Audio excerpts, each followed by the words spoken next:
I am the ancient. I am the land. My beginnings are lost in the darkness of the past. I was the warrior. I was good and just. I thundered across the land like the wrath of a just god. But the war years and the killing years wore down my soul as the wind wears stone into sand. Neither dead nor alive, I became undead forever.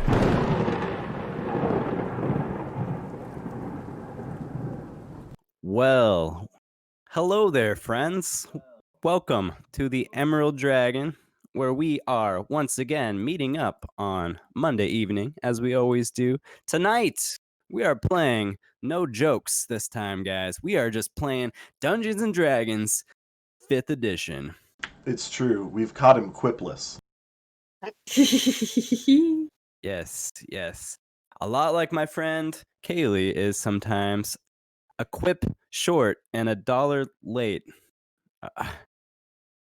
You I money. really botched that one. Yeah. See, this is why we don't improv the intros. Yeah, we don't. Yeah, I don't do improv ever. Maybe we can call up Luke. He can give us a proper intro. Well, tonight, ladies and gentlemen, we are playing Curse of Strahd, back at it again in the lands of Barovia. And we have a very exciting session planned for this evening. Before we dive right in, we will give a quick cast introduction. I will choose one person at random to introduce their character, and they can pass it on to whoever they would like. How about you go first tonight, Paul? I'm Paul. I'm playing Ghost, and he is a human fighter. Alex, take it away. That's me. I am playing Manafaa, the gold-skinned Tiefling Cleric of the Grave. Preston. Hello, I am playing Rohan Mihai, and he is our hunter and a gypsy man. Kaylie. Good evening. Tonight I will be playing Miss Juniper Jet, a Tabaxi shadow sorcerer with a dark secret. Oh my. Oh my. Also, can I just say real quick, Paul, you're looking lovely and smooth today. Yeah, Paul's in Lar. HD. Oh my gosh. It's the exact same every week, guys. I have no control over how good Discord presents it to you guys. It looks, and my setup is the exact same, and it looks the exact same to me. Oh, you didn't change anything? Huh. Are you guys being sarcastic? I'm being serious. No, You look really clear 100%. today. Yeah, you look Yes. great. It I does can look I great. can see the rosy sheen to your cheeks. Well, give it time. It has plenty of time to screw up and chop. Don't worry. True. Speaking of Rosie Sheen, did you do makeup before this broadcast?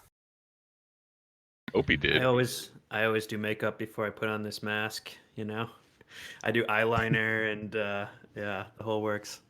And then you put on the mask. And then I put on the mat. Right, it's only on this side of the face, really. My good side, which I cover up. Gotcha.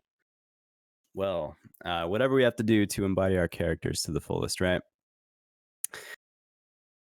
So, my friends, without any further delay, we will jump right in to Curse of Strahd tonight with a quick recap.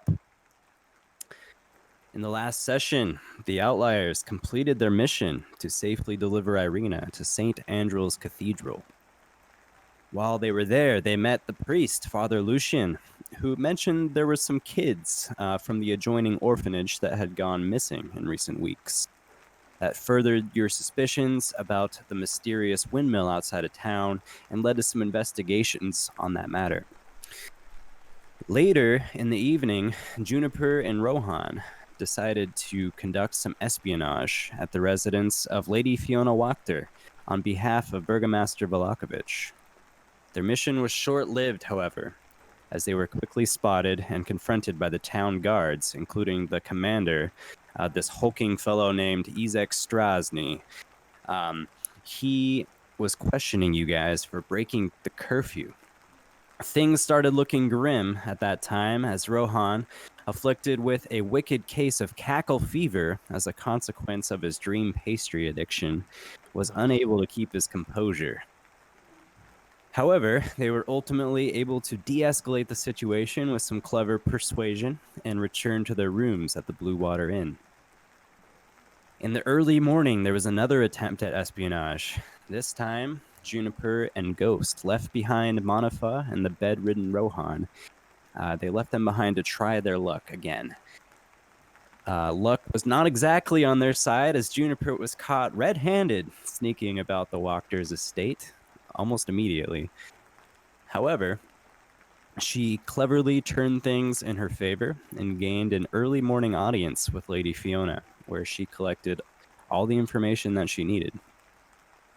Later on, Juniper and Ghost finalized the mission when they reported back to the Burgomaster, who seemed relieved and grateful for the job well done. Such was his fondness of Juniper, in fact, that he invited her to give a speech the following day at the festival. Finally, as they arrived back at the inn, a strange character beckoned them to approach from behind the stables. He revealed himself to be Ernst Larnack, and he delivered an invitation to dine with the Lady Fiona that evening at her home. Within the tap room of the Blue Water Inn is where we pick up tonight. A little more than an hour to go until dinner. You guys all occupy a table wherever you'd like in this room. Please, take it away, you guys. Is Rohan better yet? Yes, Rohan is feeling much better. Okay. Thank God.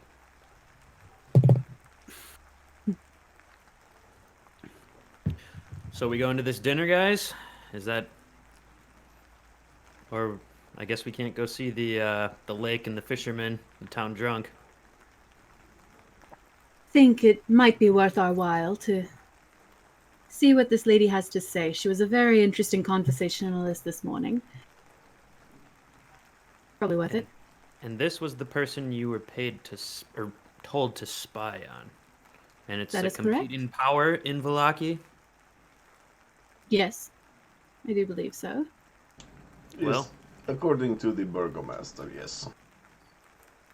But now Oh, you have something- met him, Ghost, and well, creepy, all will huh? be well.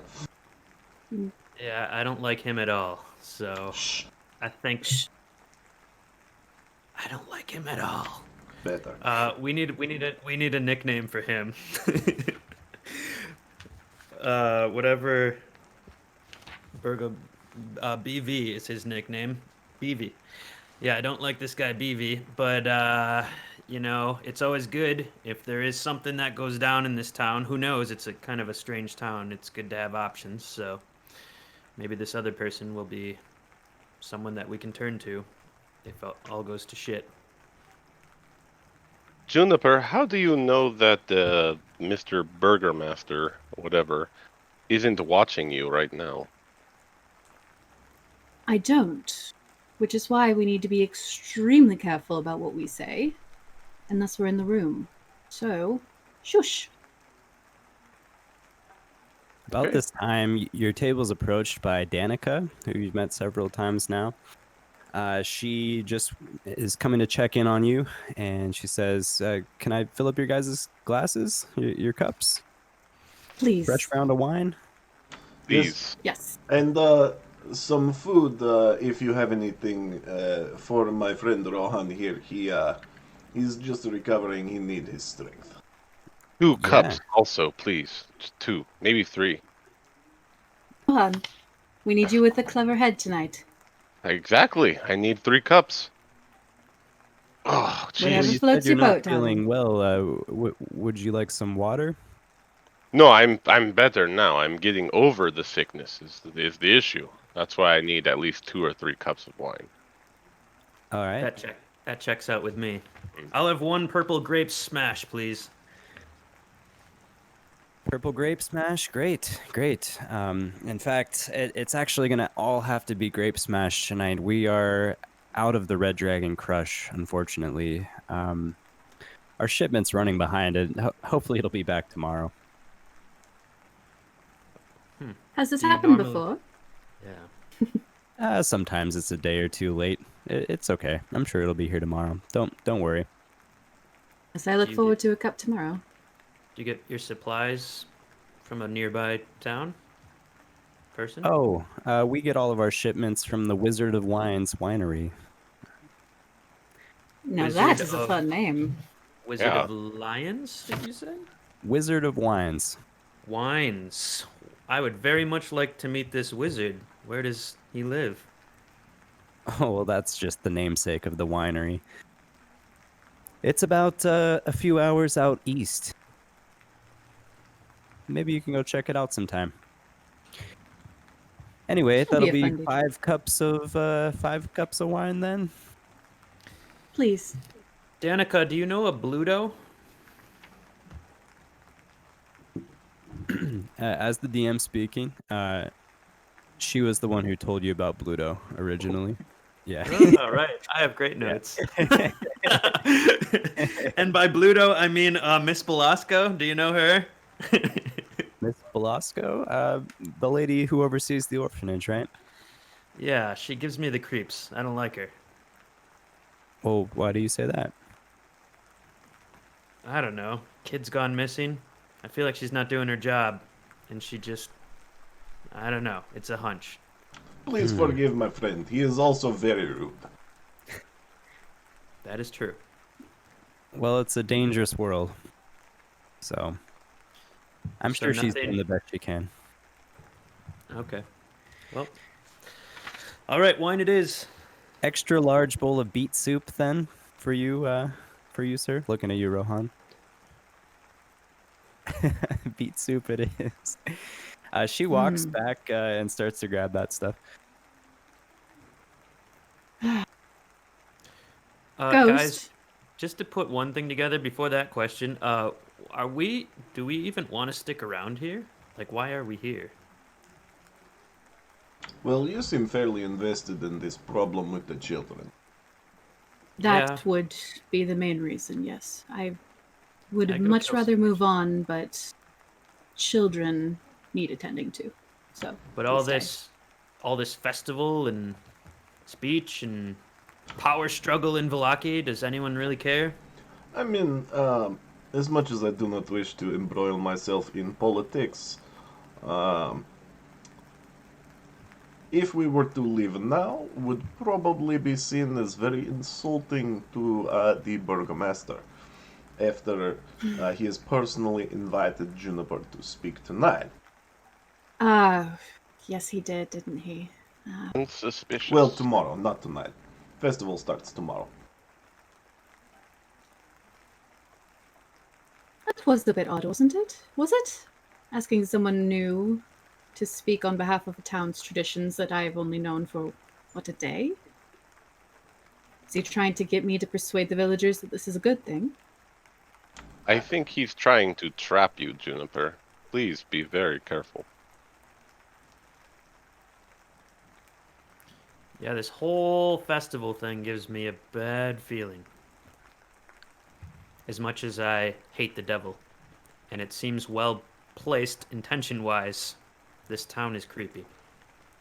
Yes, and it probably is also just to add a bit of novelty to the festival. I mean, they have so many festivals. There are only so many people to speak in this town.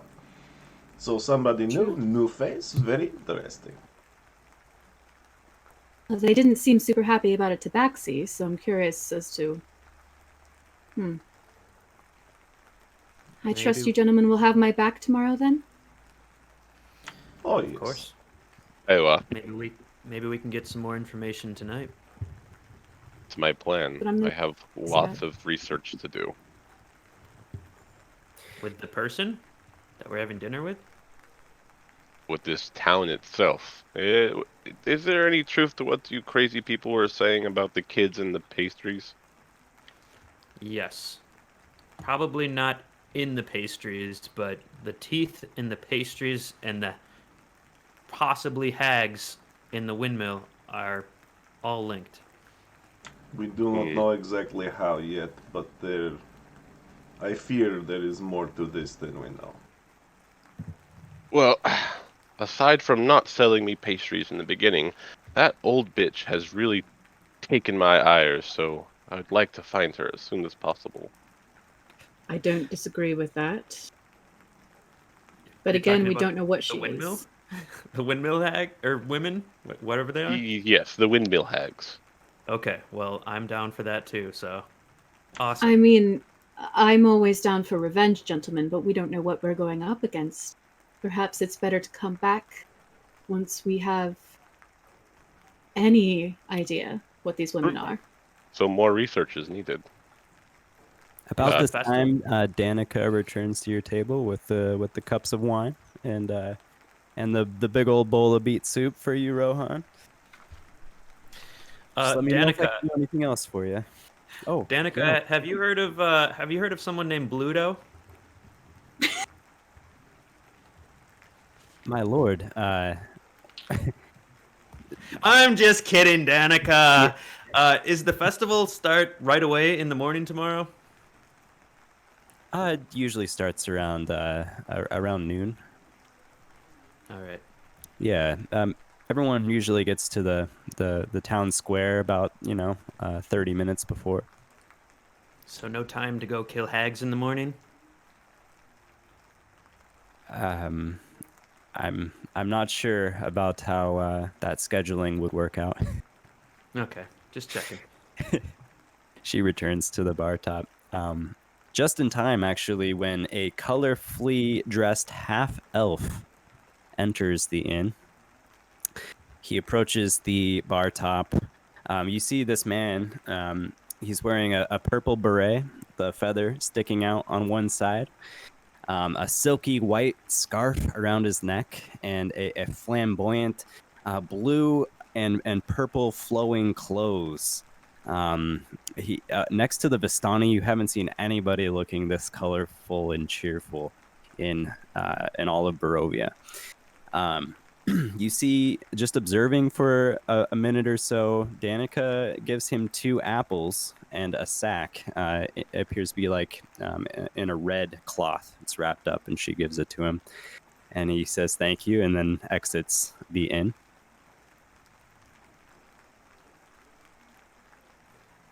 I would like to go poke my head out the door and see where this fellow is going.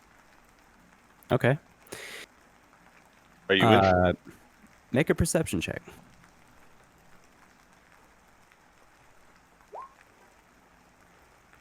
Okay. You just look out the door and you turn your head to the right and you see him walking over into the stables. Interested in that poofter, Manafaa? Look around. Nobody is that colorful. Nobody.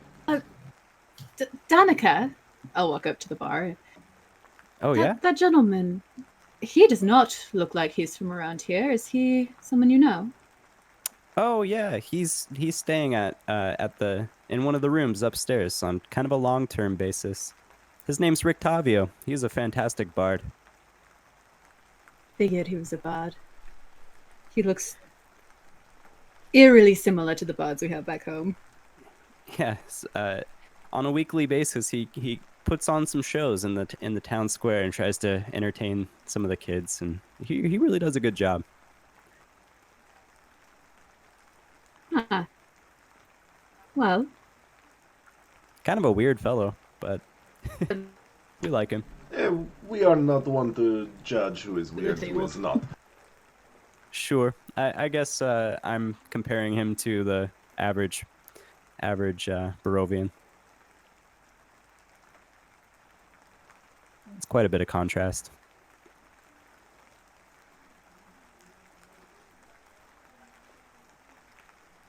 Is there anything else I can help you with? Manafaa, are you following him? Oop. Oh, I guess he's just going upstairs probably, so. sorry guys, I lost audio there for a second. What just happened? Oh, nobody said anything as far as I could hear. A quick question for you. You said this man is here every week to play for the kids, and every week there is a festival, right? Uh-huh. Okay. That's all. Thank you. You're welcome. You enjoying the beet soup? Ah, so good. I was definitely ill a little bit ago, so this is helping very much. Appreciate it. You're welcome. Very welcome. Manafaa, what are you doing?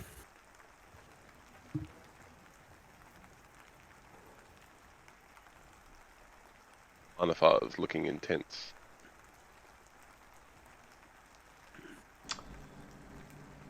I'm gonna go out to the stables. All right.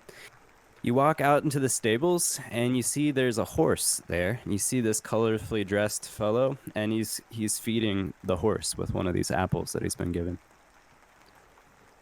He doesn't notice you yet. I'll go ahead and just like knock lightly on the frame of the door. Don't want to like spook the horse or anything, but like just be like, "Hello, there's a person here." All right.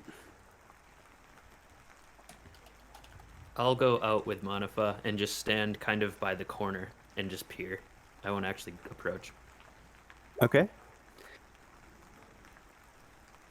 And All I right. will eat an apple and look very nonchalant. When you knock, this man looks towards you. Says, "Oh, hello. How can I help you?"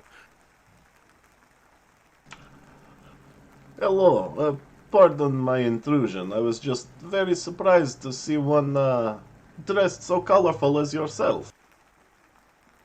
Oh yes, Rictavio wears all kinds of nice clothing.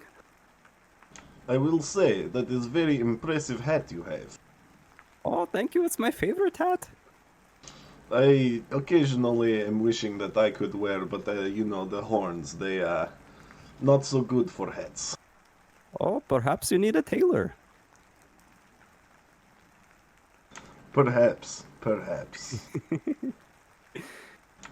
What, if you don't mind me asking, what brings one such as you to this town here? Well, it's a bit of a long story.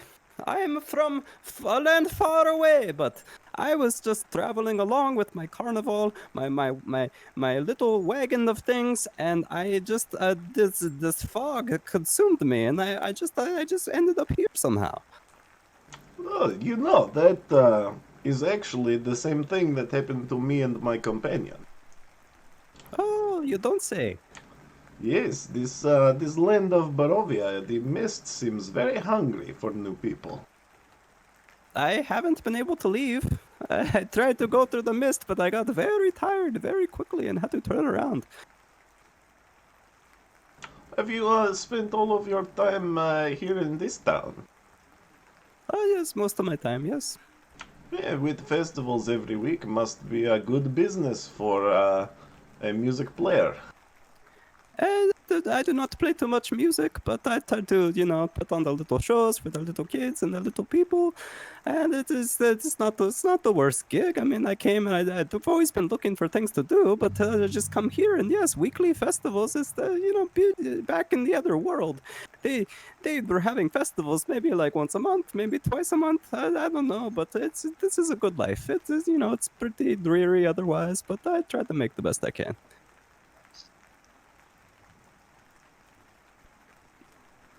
Side note, imagine me practicing this shit. All right. This guy's a lot. Ghost turns and leaves and pounds his drink in the bar and gets another one. This may be kind of strange question. But you said you came here with your little cart and your things that you need to work, yes? I got a few belongings here and there. You do not have a monkey, do you? No monkey of mine. Okay. That, that is good. That is good. I have my horse right here. This is Priscilla. Priscilla. She is good horse. She She looks has like served a me well horse. for many years. She really likes apples. Do you want to feed her? Yeah, sure, I will feed her an apple. Make an animal handling check, Manafaa.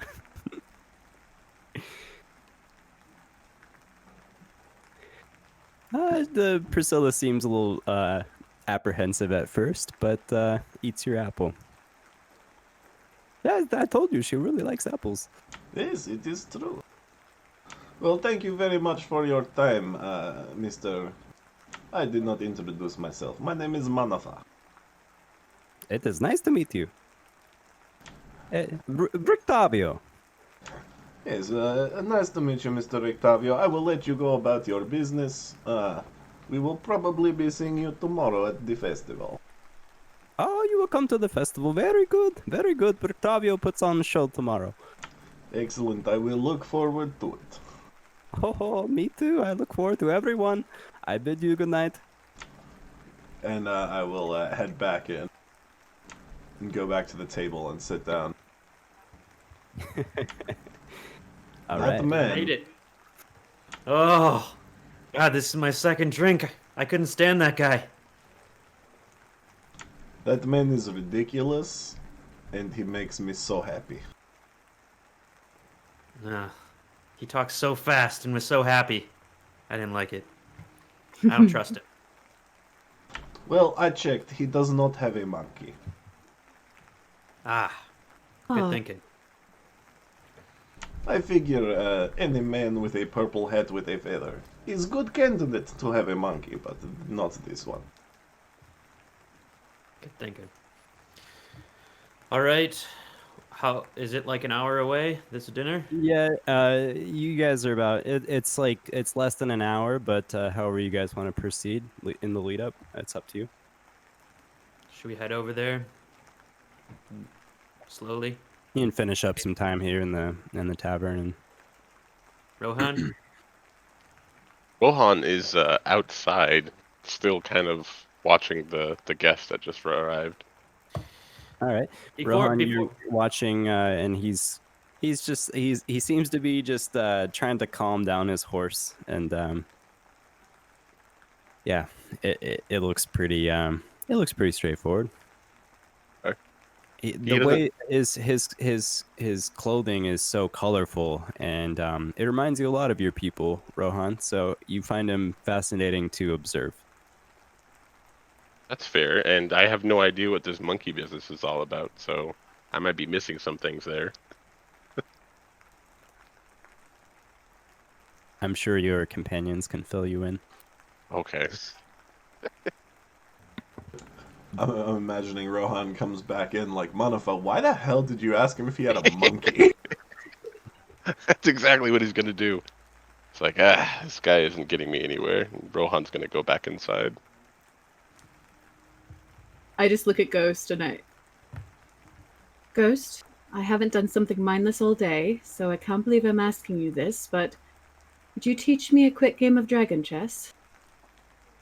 Oh, of course. I am glad you asked.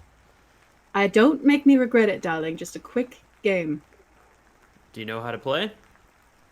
Briefly. Mildly. Okay. Sort of. Not really. But I'm sure I can win. You want me to go easy on you?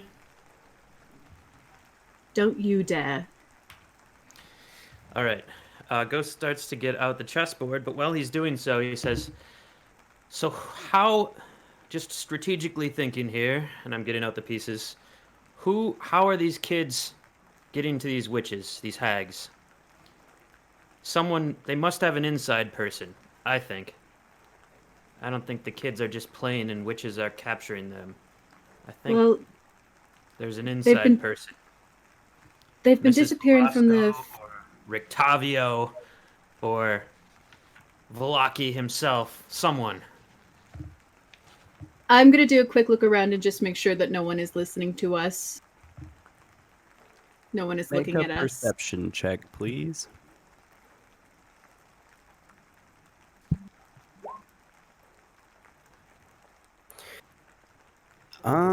Every now and then you can see that Danica, while she's attending to her duties behind the counter, she seems to kind of like pause a little bit to like stop making a ruckus on her end, perhaps trying to to get you guys an earshot and eavesdrop a little bit, but she's really subtle about it.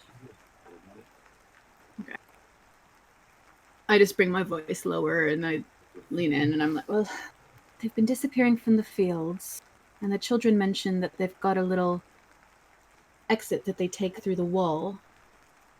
So someone could just be waiting outside the wall and snatching them up and taking them away. But like you said, it's who is the question there. Yeah. Who? I feel like someone in this town would have to help, but... Or tip them off or something. I do not know if I entirely agree. The hags could just be outside fishing for children, waiting for them to go out in the woods. I mean, It could be. If I, well, it depends. They say they learn a recipe from witch. It is possible they know some kind of magic. So what I would do is I would make a little gate in the wall, and then I would put a little spell to tell me if people go through it. And then whenever the children go out to play, I know. Did we ever find this gate or hole through the fence? Not yet, but we know where the field is behind the church. It can't be that far. And I've made friends with some of the children. I'm sure they wouldn't mind showing me. That All could right, be Juniper. tomorrow's quest. Pieces are set. Do you want white or black? Black. All right. Ooh! What kind of... Is this intelligence? Yeah. Ah!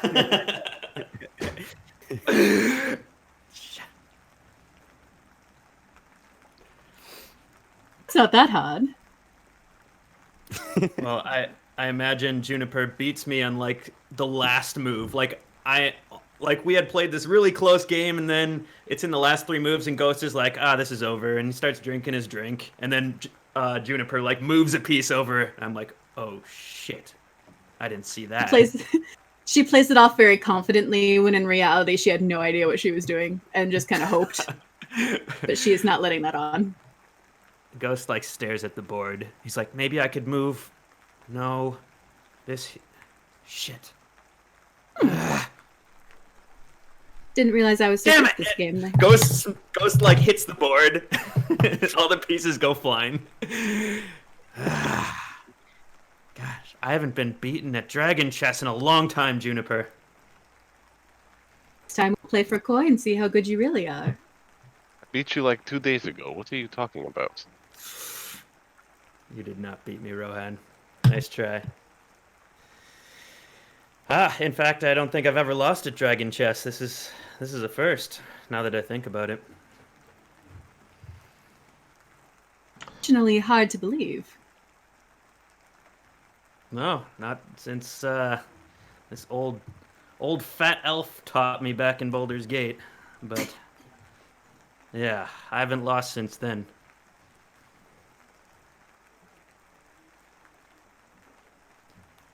Well, I do believe it's time for dinner, gentlemen, unless we have any other business we need to attend to. I think you are right.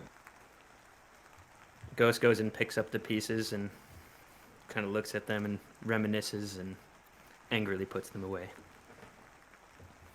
Juniper just smiles. Off to Lady Wachters. Okay, so you guys exit the Blue Water Inn, and it has become a bit rainy outside this evening. It's not too far of a walk. 5 minutes down the road brings you to Lady Wachters' estate. You guys approach the estate, and it's as if this maid was awaiting your arrival. She opens the door before you can even knock and says, "Please come on in." Directs you down a hallway and then in a door to the left where there is a large, ornate dining table stretching the length of this room. There's a crystal chandelier hanging above it. The silverware and the silverware is tarnished, and the dishes are chipped. Yet they all are still quite elegant. There are 8 chairs. Their backs are adorned with sculpted elk horns, and they're surrounding the table. And there's arched windows made of lattice work of iron and glass that look out onto the small fog-swept estate. This maid says, "Please sit wherever you'd like, but please leave the head of the table free." So you guys are free to position yourselves, and this table is it's already set up with there's different fruits, meats and cheeses, various things to eat. I take a seat at the right of the head of the table.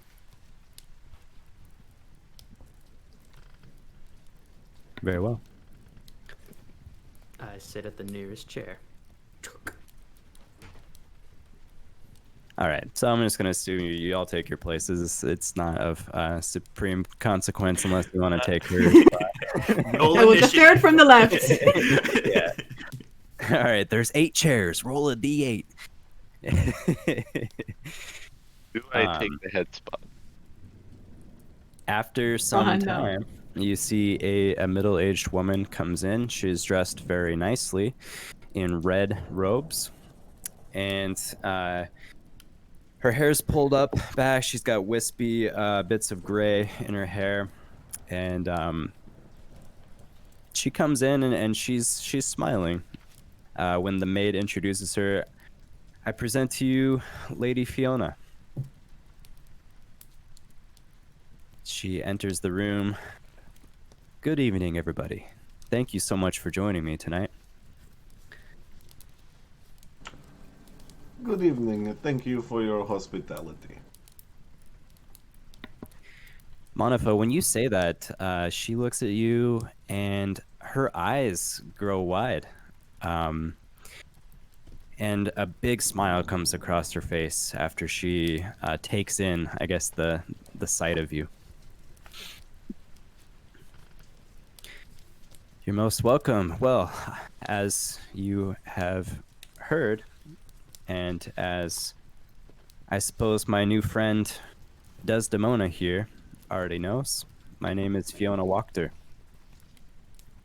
Desdemona, who might your friends be?" Well, these are my companions.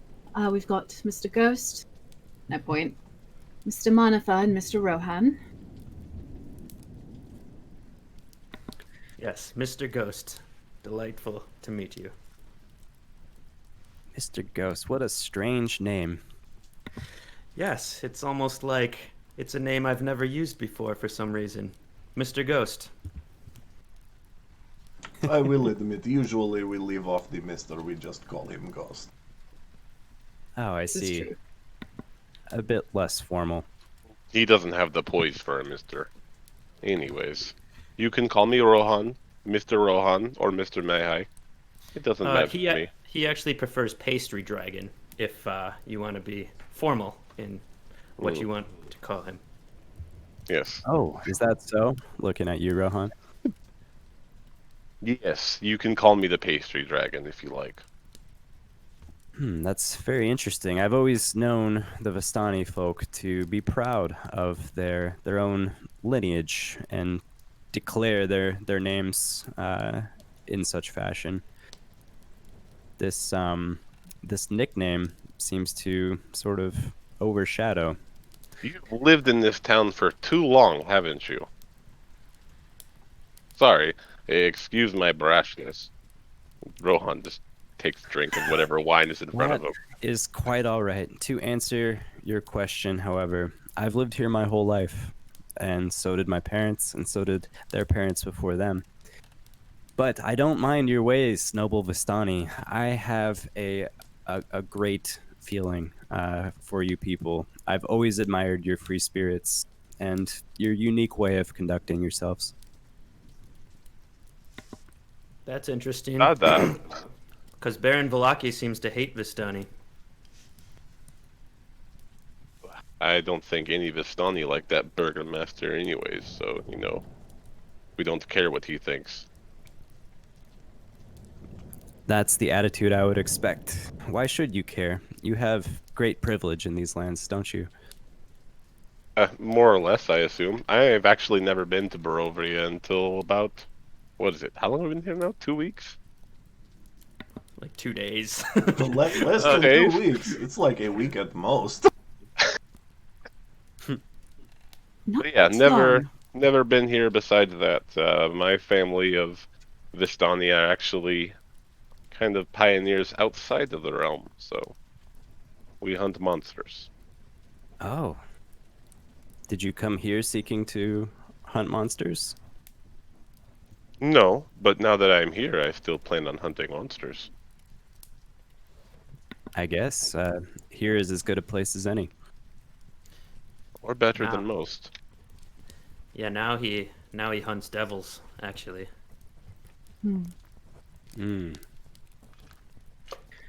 Very interesting. Well, let us feast. At this time, she says this right as a large, what appears to be like a spiral ham is brought in and placed in the center of the table. Some rolls, you got roasted vegetables. A great spread is placed before you. And one of her maids comes and uncorks what appears to be a really fine bottle of wine and begins to pour it for you all. And she says, "A great meal, and for our beverage tonight, this is the Champagne de l'Estampe. It is the finest of the Wizard of Wine's selection, and it's no longer in production, so a very special treat. I'd like to say welcome to our fair city of Velaki." Can I really quickly just kind of smell it? I just kind of want to check and see if I smell anything off, any weird herbs, anything that might indicate that this is not what she's saying it is. Make a perception check. Wafting technique. Does she have a veil over her face? Don't let them see. You smell it, Juniper, and it reminds you in a way of another really fancy drink that you're familiar with. Maybe it's a half cousin to Tej, something along those lines. It's very. You get some good notes when you smell it, and when you're smelling it, also she raises a glass to you and takes a sip first. So I look back and I just kind of take a sip and you can never be too careful. So, how are you enjoying your stay in Velaki so far? Suck. But it's better than being outside. Suck.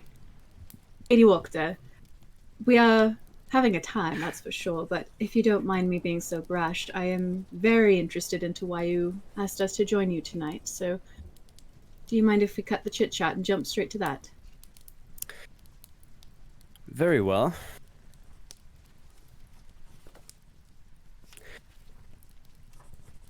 As you've mentioned, Mr. Ghost, the Baron Vargas Valakovich is terrible. Yes. In fact, he's not the first terrible burgomaster of the Valakovich line. Each baron has been just as terrible as the last, if not worse.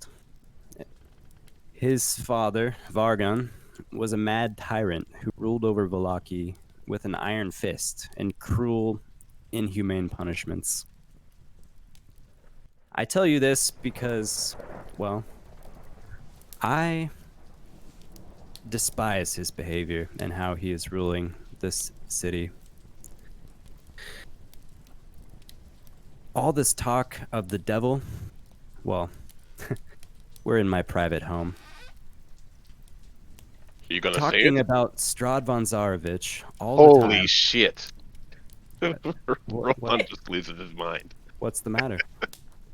You're the first person that has actually called him by his name since we've been in this horrid place. Well, an agent of light has no need to fear the darkness, Rohan. Oh, where was I? All this talk of keeping Strahd away, constantly being reminded of him, constantly these mandatory festivals of promoting happiness every day, and any sign of unhappiness being met with an iron fist. It's just so backwards. It's so backwards. He is inflicting more harm on these citizens than Strahd has ever inflicted. In fact, from all accounts, Strahd has not been in this town in over 100 years, and still we live in constant fear. And based off of your initial analysis, I can tell you've been here 2 days and you already know. You already know. The people What? of this town walk around as though they are dead. And they may as well be under this oppression. So are you suggesting a revolution? That's where this sounds like it's leading to. Well, I'm surprised we're diving into this so quickly, but let me just declare right now that the Burgomaster Baron Balakovich is my enemy, and I want him gone. Before we go a little further, just know we are not assassins. Well, Ghost might be, but I'm not. I am. I don't know why that's relevant, though. But it sounds like she's going to hire us to kill him. Or would like to, am I correct? Not exactly. Not exactly. Let me tell you a quick story. When I was just a young child, I received a prophecy from an old Vistani fortune teller that one with gold skin would arrive in Vallaki and liberate the town. Everyone's looking And- at Manafaa. Yeah. I thought when my faithful servant, Mr. Larnak, when he reported this back to me, I thought there's no way it could be, but here he is. He's sitting right here at my table. And Manafaa, as everyone's staring at you and you're looking back at Fiona, there's a door like off to the left of her, and you see this guy, and he like goes back, like creeps back in the other room. So, if it seems strange that I'm being so forward, it's because this is just, there's no way this could be a coincidence. It probably seems strange because no one has ever treated a handlehead with so much respect or reverence before. It's my guess. I really admire Tiefling folks. They're so exotic and wonderful, and they have a beautiful abyssal nature about them. Insight check. Manafaa, are you sweating yet? You can make an insight check if you'd like to. What are you trying to find out exactly? Just if she's genuine about tieflings. All right. Yeah, I mean, you should take her at her word, Ghost. So,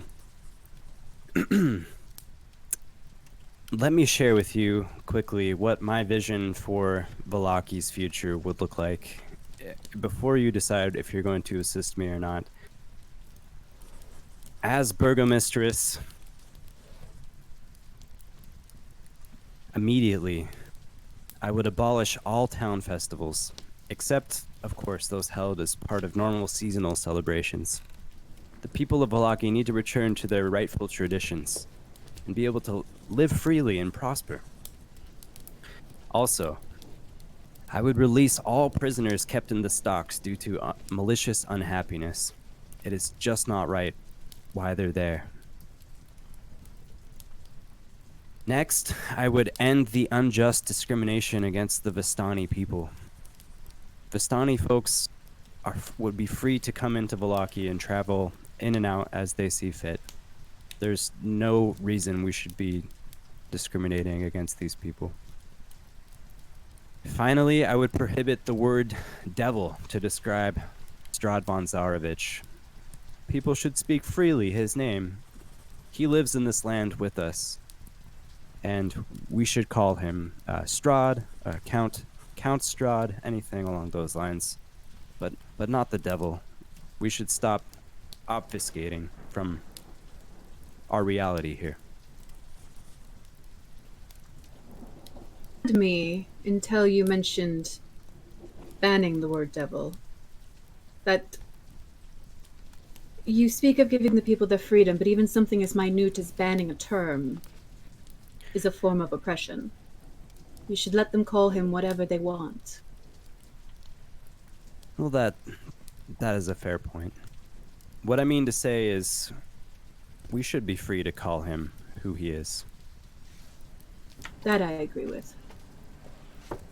Do I believe that these are her goals? Make an insight check. What was the first one, Brad? That she said?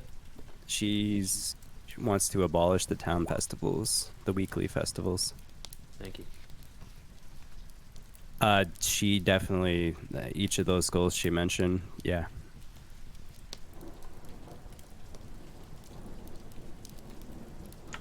I will say those all seem reasonable to me.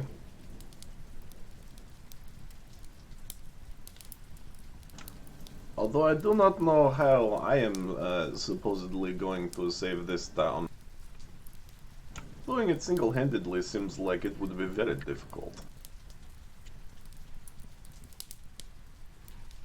Well, as you may know, prophecies are somewhat unclear. So the manner in which it occurs, I suppose, remains to be seen. So, would you like to assist me? What is your plan, then, to take this power? The Burgomaster remains protected as long as Commander Ezek is in the picture. You've probably seen him strolling around, absolute brute. One arm is massively larger than the other, fiendish almost. Yes, we had a run-in with him last night. Well, in his absence, me and my friends in the town, we feel we could easily sway public opinion in my favor and overthrow the Burgomaster. If Commander Ezek happened to disappear tonight, we could stage our coup for the Festival of the Blazing Sun tomorrow. So you're deathly afraid of this commander, then. What aren't you telling us about him? Or haven't told us yet?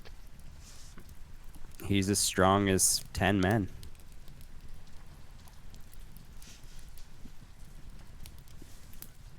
Perhaps we would have a fight, but we just need to tilt the odds in our favor.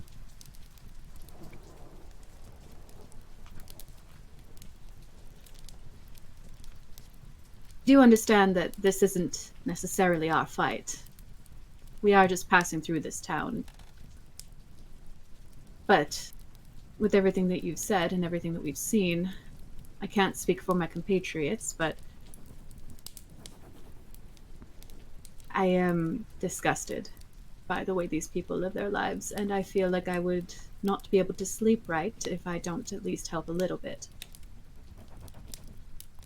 I do have a question. If we were to help you with this, would you be able to help us figure out what is happening with these missing children? Missing children. Can you tell me more about that? They're being plucked away from the church, from the orphanage, as they play out in the fields, and we have reason to suspect it's because of a few hags living in a windmill. I've not heard Two about have gone this. missing. But Surprised.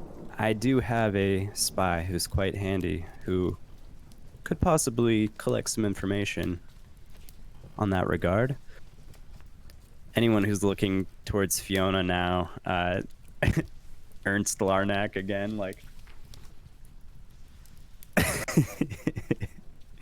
ducks back into the other room. Yeah, he's an odd fellow, but he does a great job.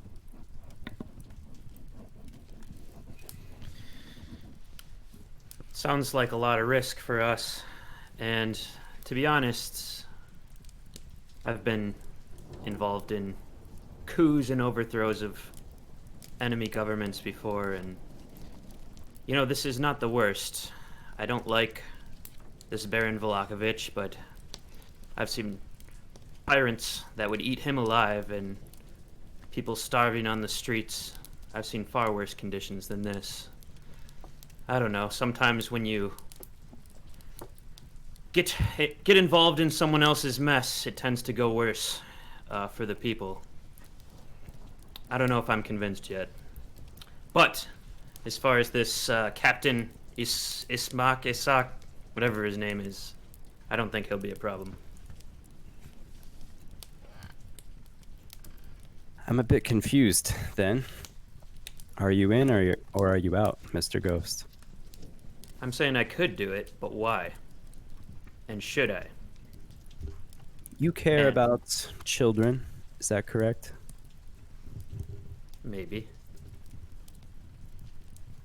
What about the children here in Valaki? Growing up with misery, nothing to look forward to, under the thumb of a madman, constant fear. Well, I certainly don't like that they're getting kidnapped. And we found a bunch of children's teeth not too far from here.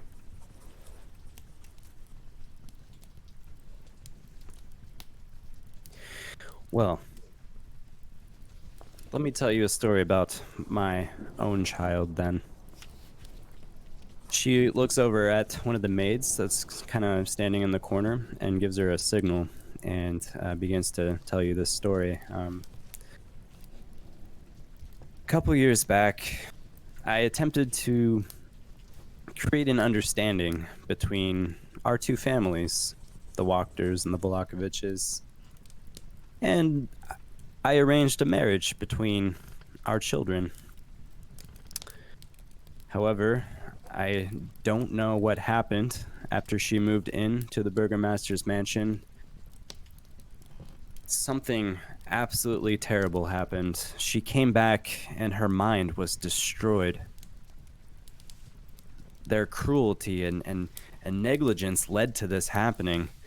And just about when she's done telling you that, the maid comes in and brings in her daughter. And she's a young girl, probably about 16 years old or so. And what's strange is that she's holding her hands kind of up like this, and you can hear her say, "Oh, pretty kitty, meow, meow." She's been It's a doing this pretty for kitty, 2 huh? years since she came back. They destroyed her mind. That man is a monster for letting this happen. Do you see what he did to my daughter? She's like licking her paws and like, Are you sure she's not trying to communicate with Juniper?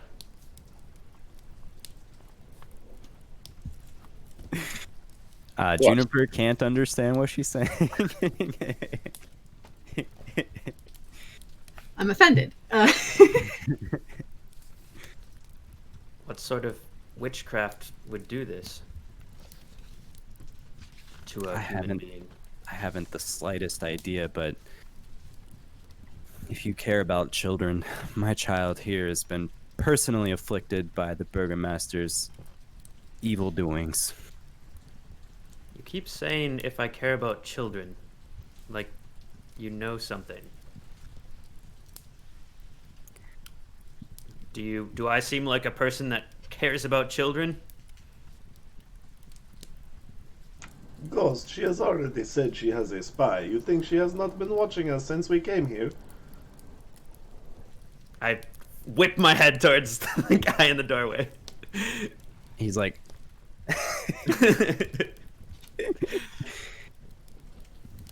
Mr. Ghost.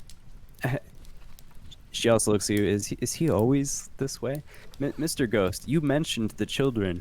This is information you have willingly given me, and now you're acting as if it's news to you. I'm very, very confused.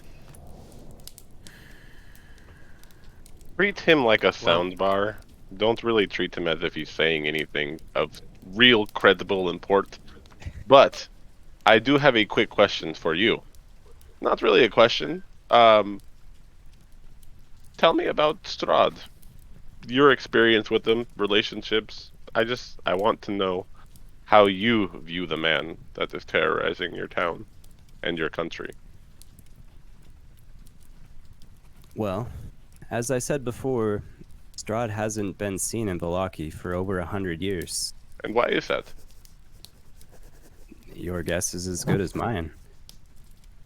I am sure that the burgomaster claims it is due to the practices of the town, but I doubt that. I doubt it too, but there's got to be a reason, right? To the extent that he terrorizes us, as you say, is only because we're constantly forced to think about him.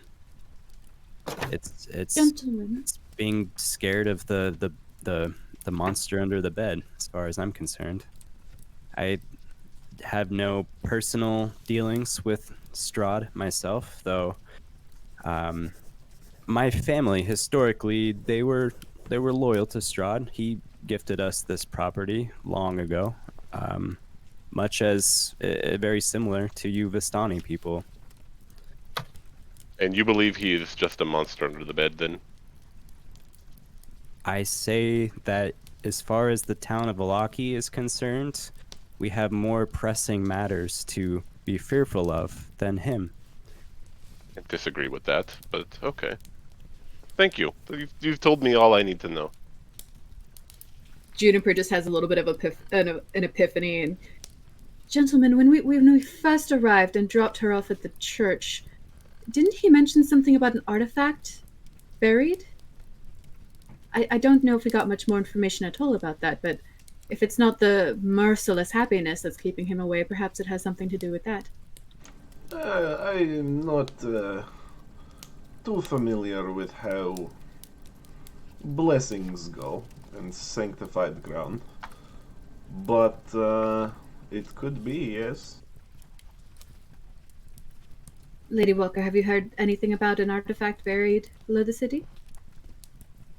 Well, only a privileged few know that the bones of Saint Andrew are buried underneath the church.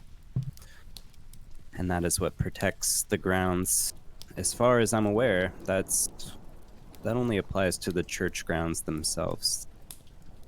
But maybe they could extend much further. Who is this Saint Andrew, if I might ask?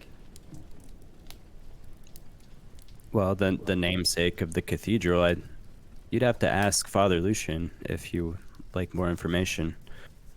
I don't know much myself. Also, Rohan, I just had a thought.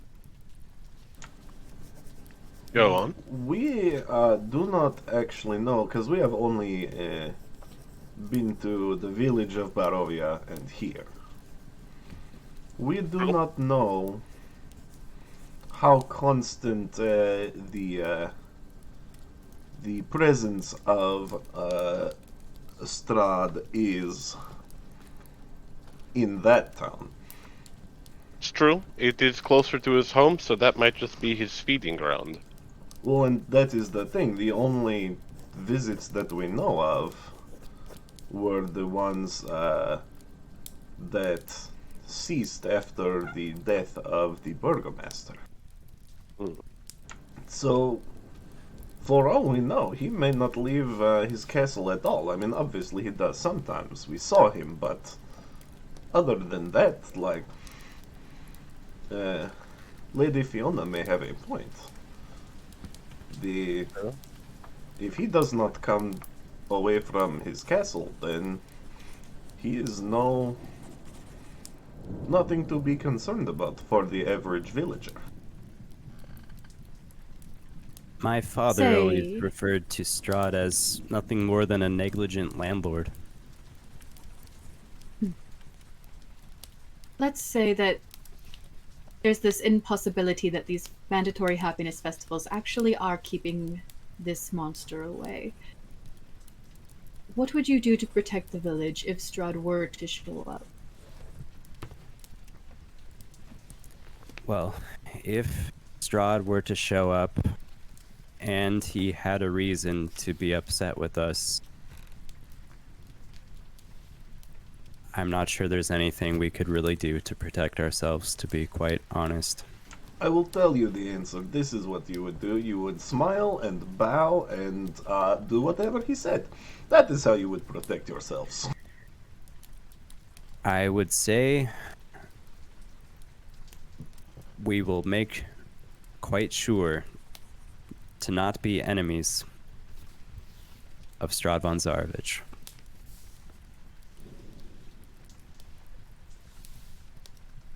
Well, gentlemen, she just kind of looks around at the group. I do believe I've said that I'm in. Anybody else? Can I determine how she feels about that last thing she said? To not be enemies? Yeah. Sure, yeah. Make an insight check.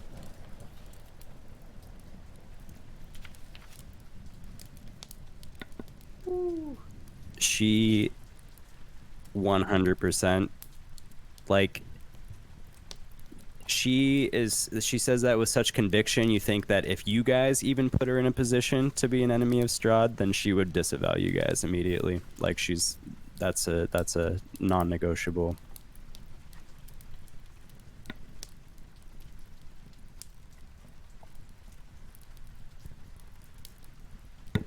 Pardon my rudeness, but may we have somewhere to speak as a group in private? Sure. Please, you can feel free to lounge in the parlor for some time. I just think we need to talk about it amongst ourselves before we make a decision like this.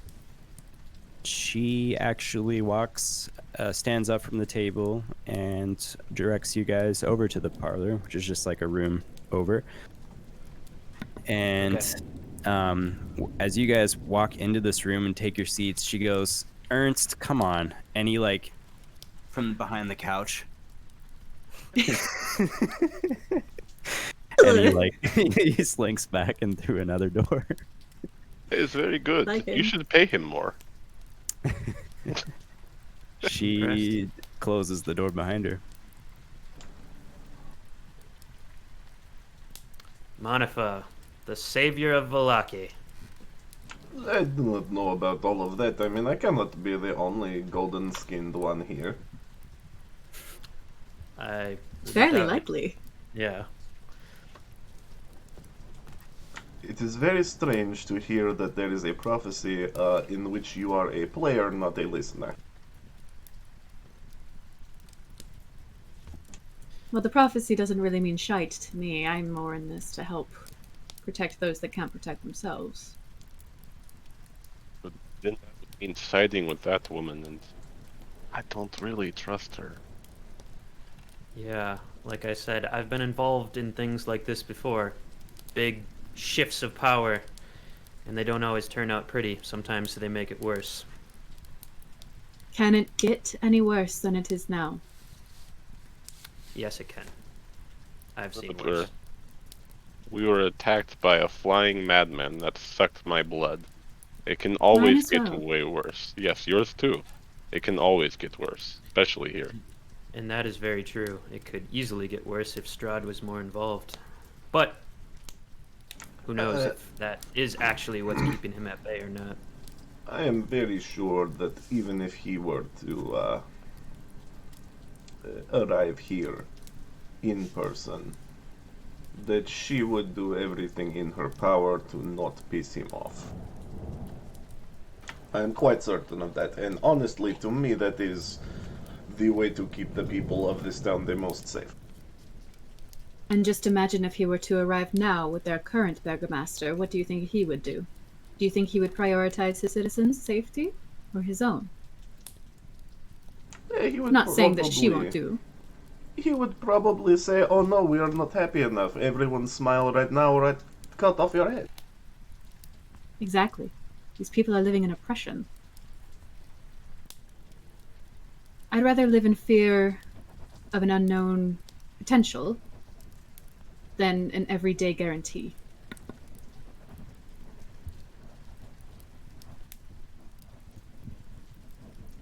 I really don't care that much. If you want to kill him, I'll help. But I don't like this idea that we have to kill someone, we have to assassinate someone, and then wait all the way till the next day, knowing that someone is dead in the village until this coup happens. That's a long time where a lot can happen. That is true. We would need to get clever. Has anyone else ever tried to hide a body before? Raise your hands.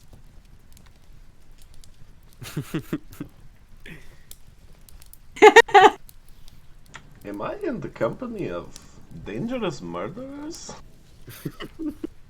Are you just now realizing this? I mean, I knew it, like, logically, but just seeing the hands go up, you know, I internalized it a little bit. Maybe we are a bit too eager. Rohan, what do you think about this? Kind of in the same camp as you, Ghost. I don't really trust the situation or that woman. She seems like a Strahd loyalist, and I feel like she will be more danger down the road than probably the current burgomaster. But I also have to agree with Juniper that oppression is not good, and if this woman can help us connect the dots with the old hags and the children and those terrible, awful, delicious pies that we used to eat, then I guess we really don't have much of a choice, at least on my end. So yeah, I'll help out if that's what we want to do. Will be our first powerful ally. You never know, Ghost. She might be able to point us in the direction of home. Or at least someone who knows how to do it. I doubt it, knowing our luck, but yeah, let's bring that up and maybe trade this task for the windmill. I'd do that. Have to remember that she could end up being an enemy. Easily. I guess we'll have to kill her too then. Oh. It's just a lot of Manafaa, don't killing. worry. We'll teach lot. you how to hide a body. I mean, I am not good at hiding anyway.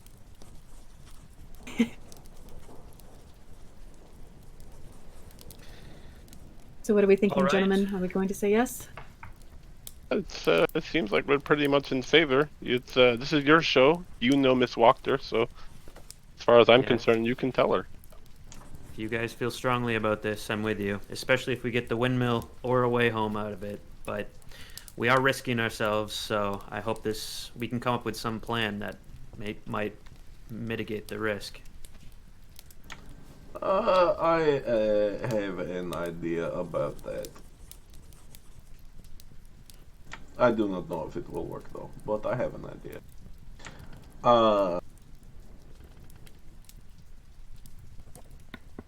let's go back in.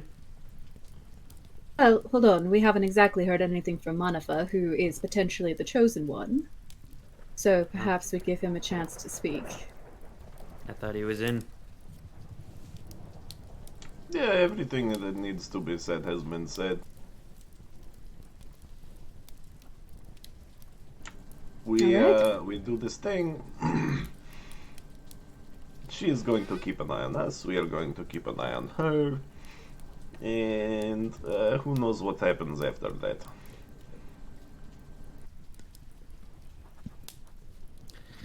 All right, well, if you feel strongly, let's do it. Right. So you guys Leave the parlor walk and head to the back- dining room. Yeah, walk back to the dining room. She's sitting at her spot. So I would like to actually, before everyone stands up, I forgot to declare this, but I didn't want to like actually take a seat. I wanted to be like leaning on the wall near the door. Okay. So before we go back in, I want to just very suddenly open the door and see if the spy falls into the room. You open the door very quickly, and nothing happens. Alright, just to be sure. Manafaa, you're taking a trick out of the old ghost book, I see. I like it. That's how you should open all your doors.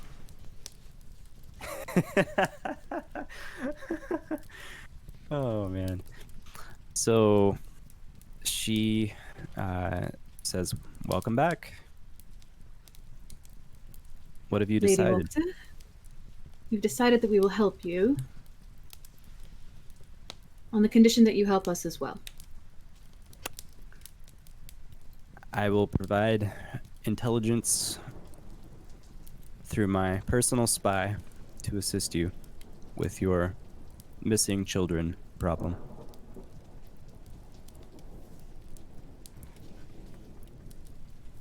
It's a deal. Well, you might be thinking, where would the best place to assassinate the commander be? And don't worry, I've already scouted this out. I've had time to collect information. In the southeast of the town, there's a large empty yard. It's called the Erisek Stockyard. There, it's sort of away from the many houses or other buildings or businesses in the town, and pretty quiet in the evening.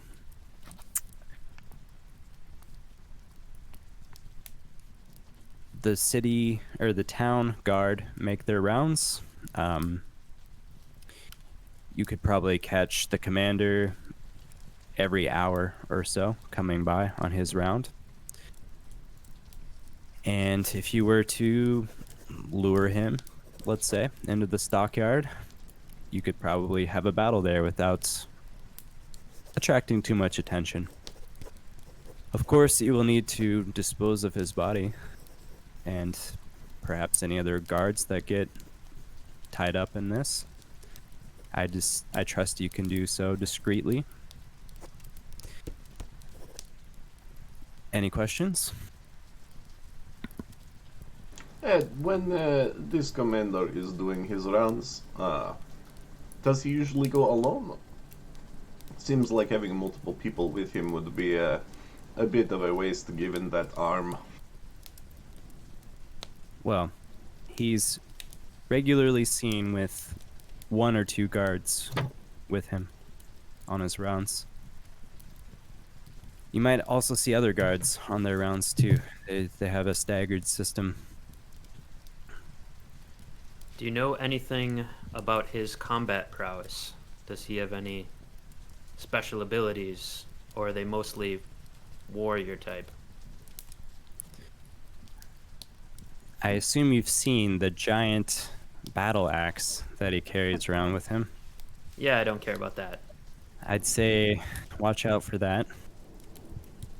And rumor has it, he can shoot fire out of his arm. I've never seen it myself. Really? That would be impressive if he could do it. Like out of his fist?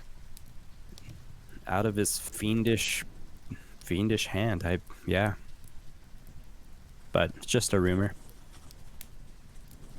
I really want to know how he got that hand. It is just a very strange thing for a human to have. Maybe he's not human. Yeah, that is fair.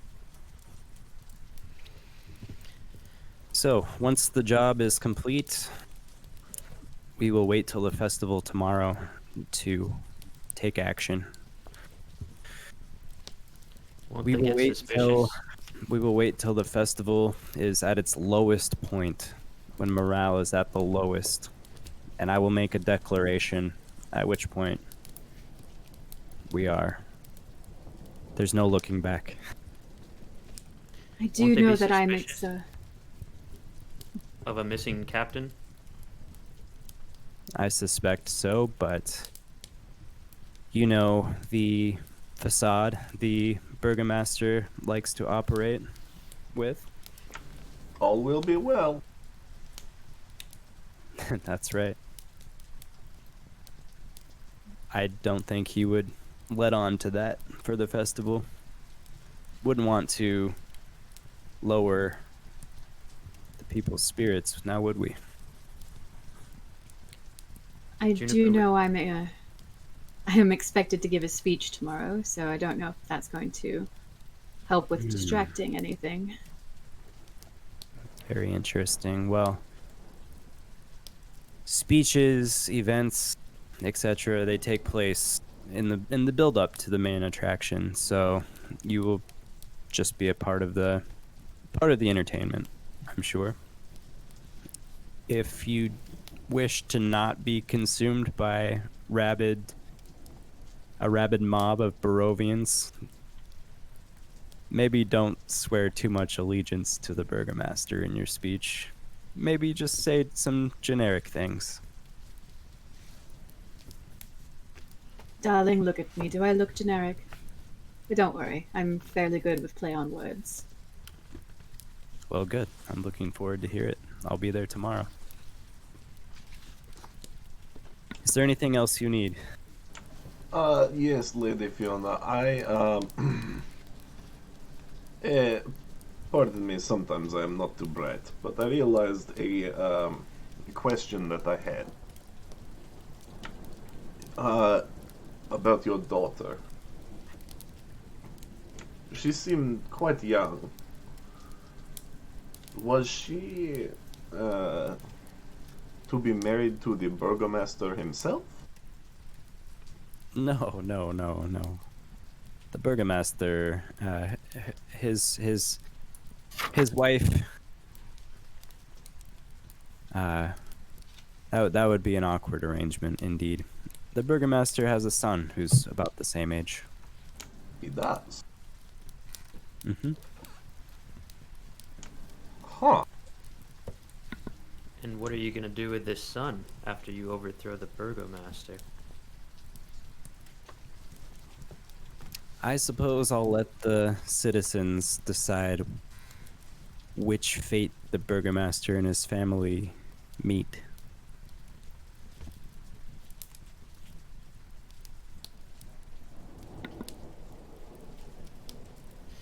I have a really bad feeling about this, guys, but alright, let's do it. You know, I didn't until that sentence, and that sentence was like, oh. Yeah. Shouldn't you hold elections? If you're truly a person of the people. Where do you come from, Mr. Ghost? Baldur's Gate. I point to my armor. Do you have elections there? I think it's a monarchy. No. We do not. Why is that? Why is that? The Grand Duke is elected, though. So we do in a way. Interesting. Well, There is actually a system of checks and balances at Baldur's Gate. You forget, Ghost. Barovia is old. Blood has power here.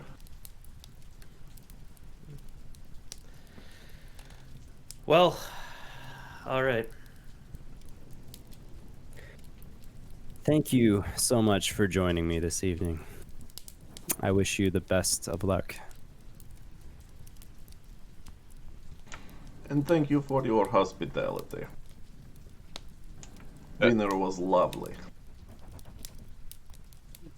When can we expect information from your spies? Spy. Well, Spies, it may, spies. it may take a little bit of time to collect such information. I'd say Like- within a few days. Fair enough. That is good. It means we can look for the secret door and we can talk to the drunk. Quick question, Miss Walker. If we end up not killing the commander and just detaining him, is that an issue? You just don't want him in the way of what's happening, correct? If I would personally feel more comfortable knowing that there's no way he could stand in the way of our plans. I suppose if there's a clever enough solution to guarantee that, then I'm not necessarily against it, but my preferences are clear. It's confirming the flexibility. Thank you. We'll do our best.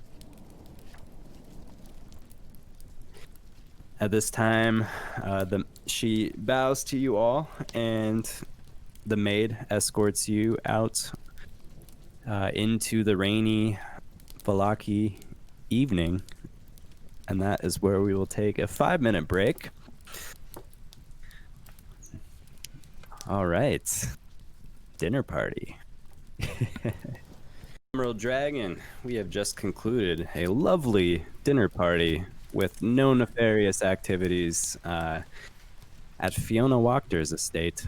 Our party stands outside of the estate right now in the rainy Valaki evening. Please take it away, you guys. I have a bad feeling about this. Yeah, I hate to agree with you, but I do. Why do you hate to agree with me? I didn't want to have a bad feeling about this. I wanted to be confident about it, but Okay, that makes more sense. All right. don't Oh. worry, Ghost. Your fragile ego is safe with me. That was your only reason? All right. Well, are we still doing this or what? I mean, we've agreed to it. And Well. we'll get information if we do. The way I see, yes, we have agreed to it, and what other option do we have? Turn her in. What time of day is it, Space Lobster? Dinner was at 7. I'd say it's about 9:30 now. You're coming up on curfew.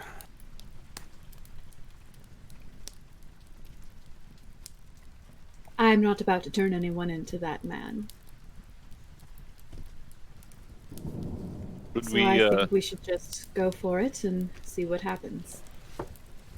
Timora might be with us. I personally am not invested enough to really care, but if you guys want to do it, that's fine, and it might help us out on a different quest, so... maybe we should try and track the man for a little bit. I'm kind of iffy about attacking in the stocks. Like I said, I don't trust that woman quite yet. I think if we do this, we should do it on our own terms, and then our own settings that we pick. Completely agree. Just a point of clarification, the stocks would be like the holding area for the prisoners and all that in the town square. She directed you to the Arisek stockyard, which is a more scarcely populated area in the town. Can we get the map reveal? If Let's you'd go like to check it travel out. that way. We would love to go travel that way. Yes. Okay. Let's pull it up then. Oh, the good old map reveals. Let me All right. tell you all my idea that I had that I did not elaborate on. Please. go. I do not know. This is risky. Obviously, everything is risky, especially when it comes to magics. But aside from the powers that have been granted to me by my deity, I have some innate magics as well. And one of those lets me make someone my friend for an hour. So if that were to work, then we could potentially go wherever. Like the sound of that. If it fails, do they know? Oh yes, very quickly. Well, my We'll question, have to be gentlemen, ready. is where ahead. else is there that we know of that's scarcely populated that no one would see? So, Besides outside the wall. one moment, as you guys are walking away from the estate, that would be here where her estate is. Immediately south on this road, here's the town square down here, and there are some stocks in that area. There's a large statue in the center of the town square that has a fountain on the base of it. And continuing on eastward, you arrive. Here's the stockyard, which was mentioned. You see, it's a big kind of open area.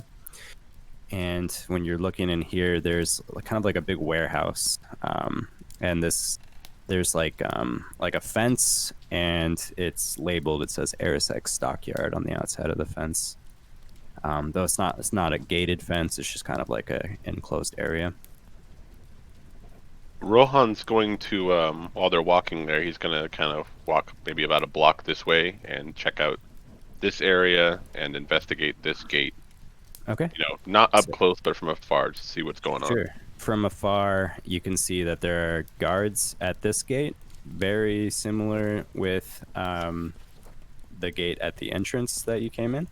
Just two guards on either side. And most of their attention is outside of the walls.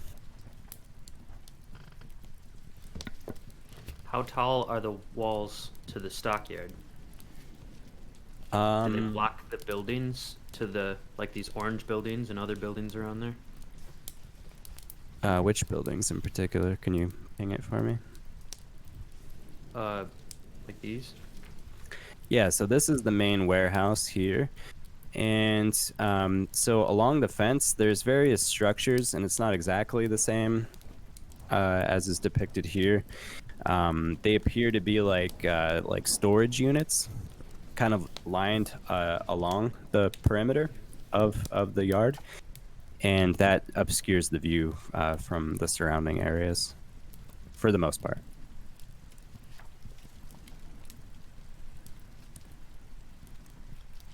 And the path, that little path to the northeast here, Yeah. that goes. Is that hard to see down?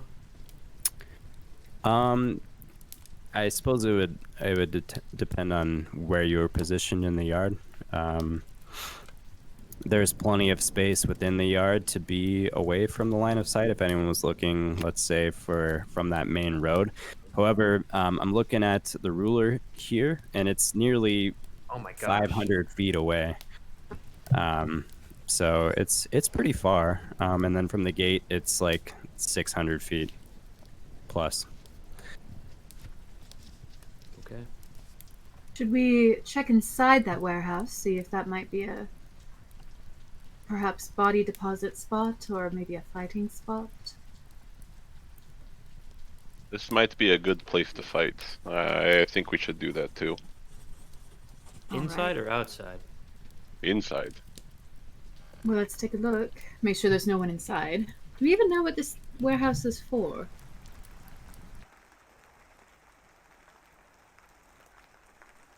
Apparently not. All right. I would kind of like to scout outside the warehouse and like try to find a window and take a look inside.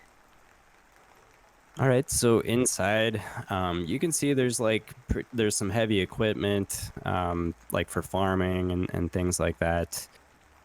It appears to be just a general goods area where people could buy things. You're sure there's um, like regular adventuring gear you could probably purchase in this area, apart from this kind of, you know, where they're storing larger items.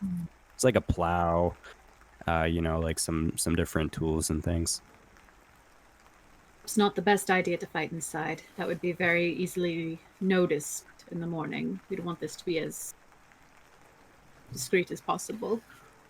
On the opposite side, too, heading away from the stockyard, you can see there's a man and a woman, and they appear elderly, and they're like locking their front door for the evening and kind of exiting out the other way.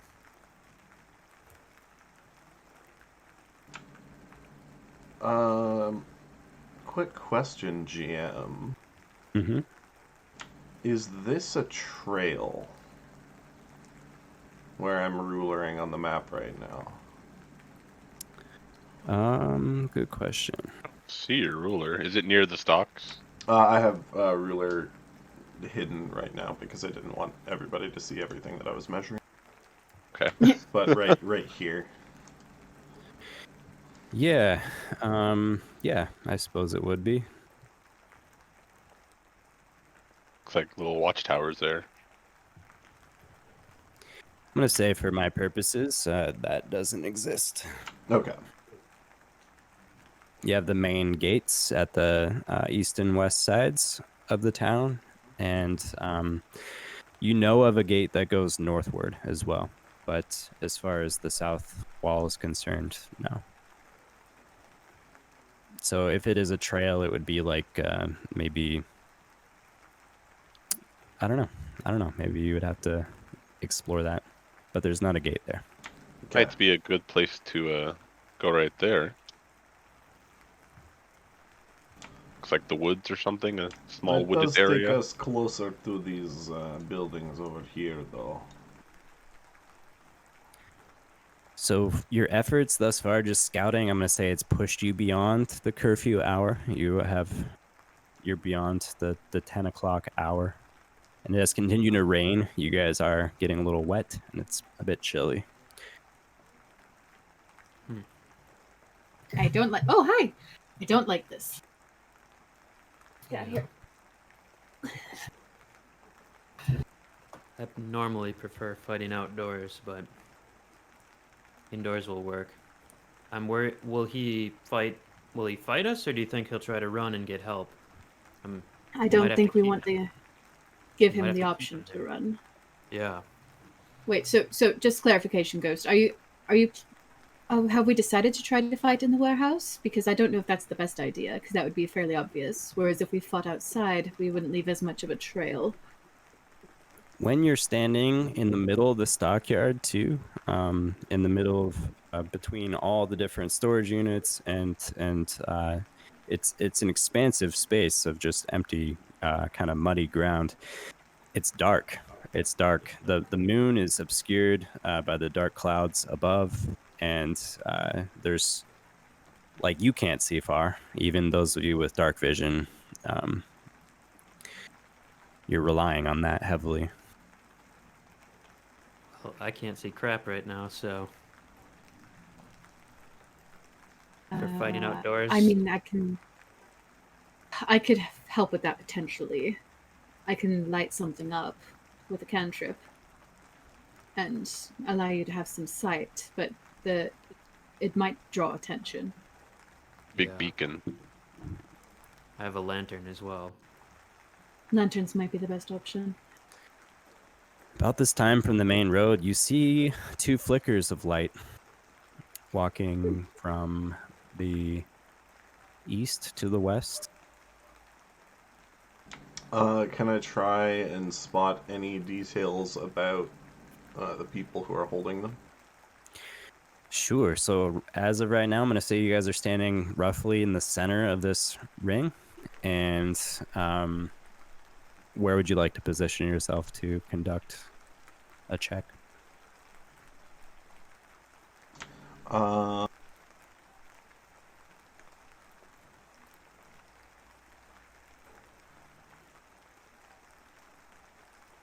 I'll move.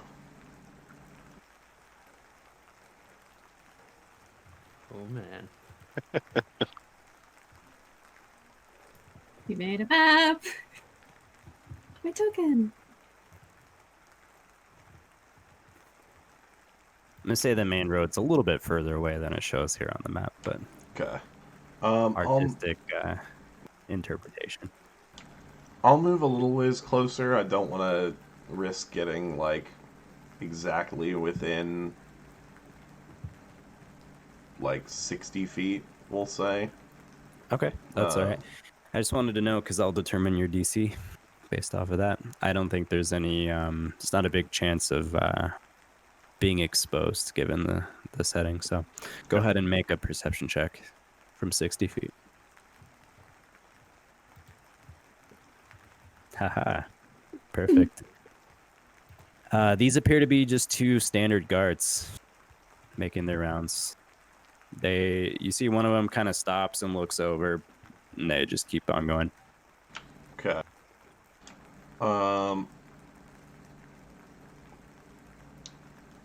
I am just realizing. That's fine. That's fine. Everything's gonna be fine. I also. All will be well. All will be well. Oh no. I cannot select my token. Ruh-roh. Yeah, I can't either. I can. So does anyone have any means of keeping someone here once they're in? I have one, but I have to be on the other side. All I have is my charming effect. That is it.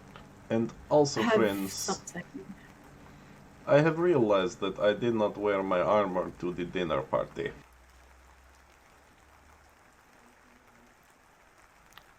Well, that's no good. Yeah, that is mildly inconvenient now that I am thinking about it. How inconvenient. Well, if I had to sum everything up as a number,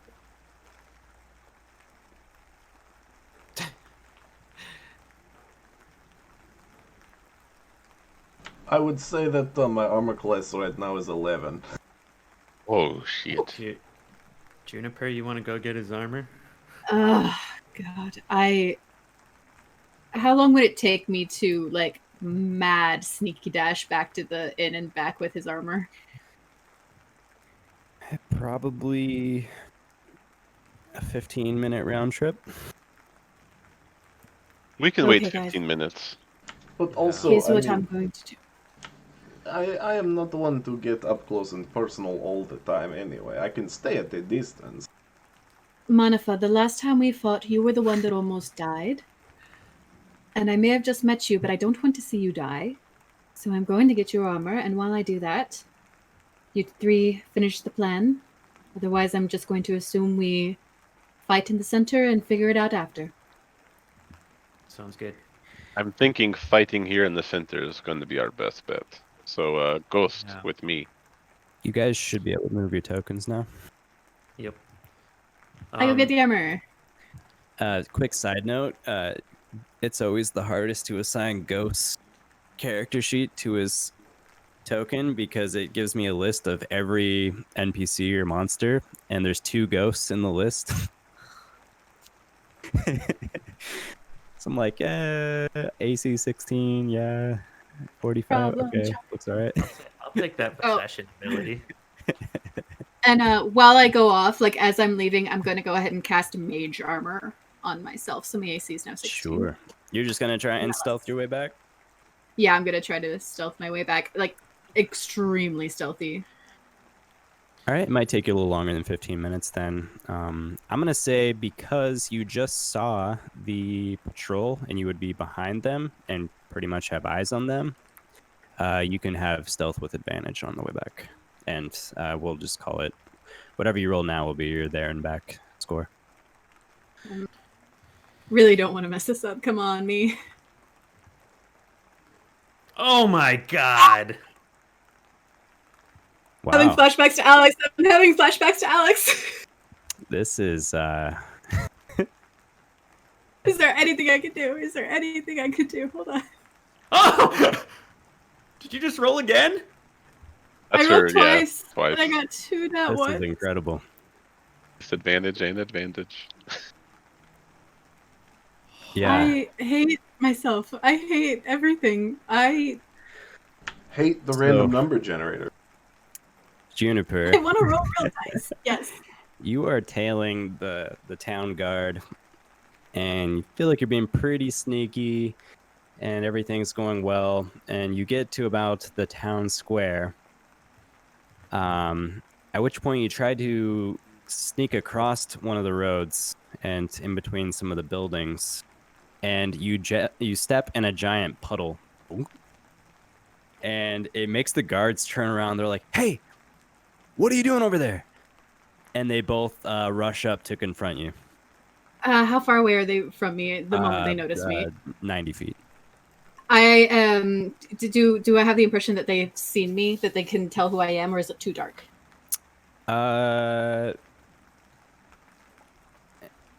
Either way, probably. Hard for you to tell. I would like to. Am I close to a building? Am I within 30 feet of a building? Yeah.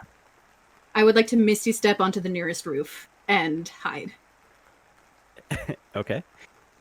You do that, and they run, and they get to the point where you were, and they're like, "Oh, where did they go?" And they're looking all around. Make a stealth check, please.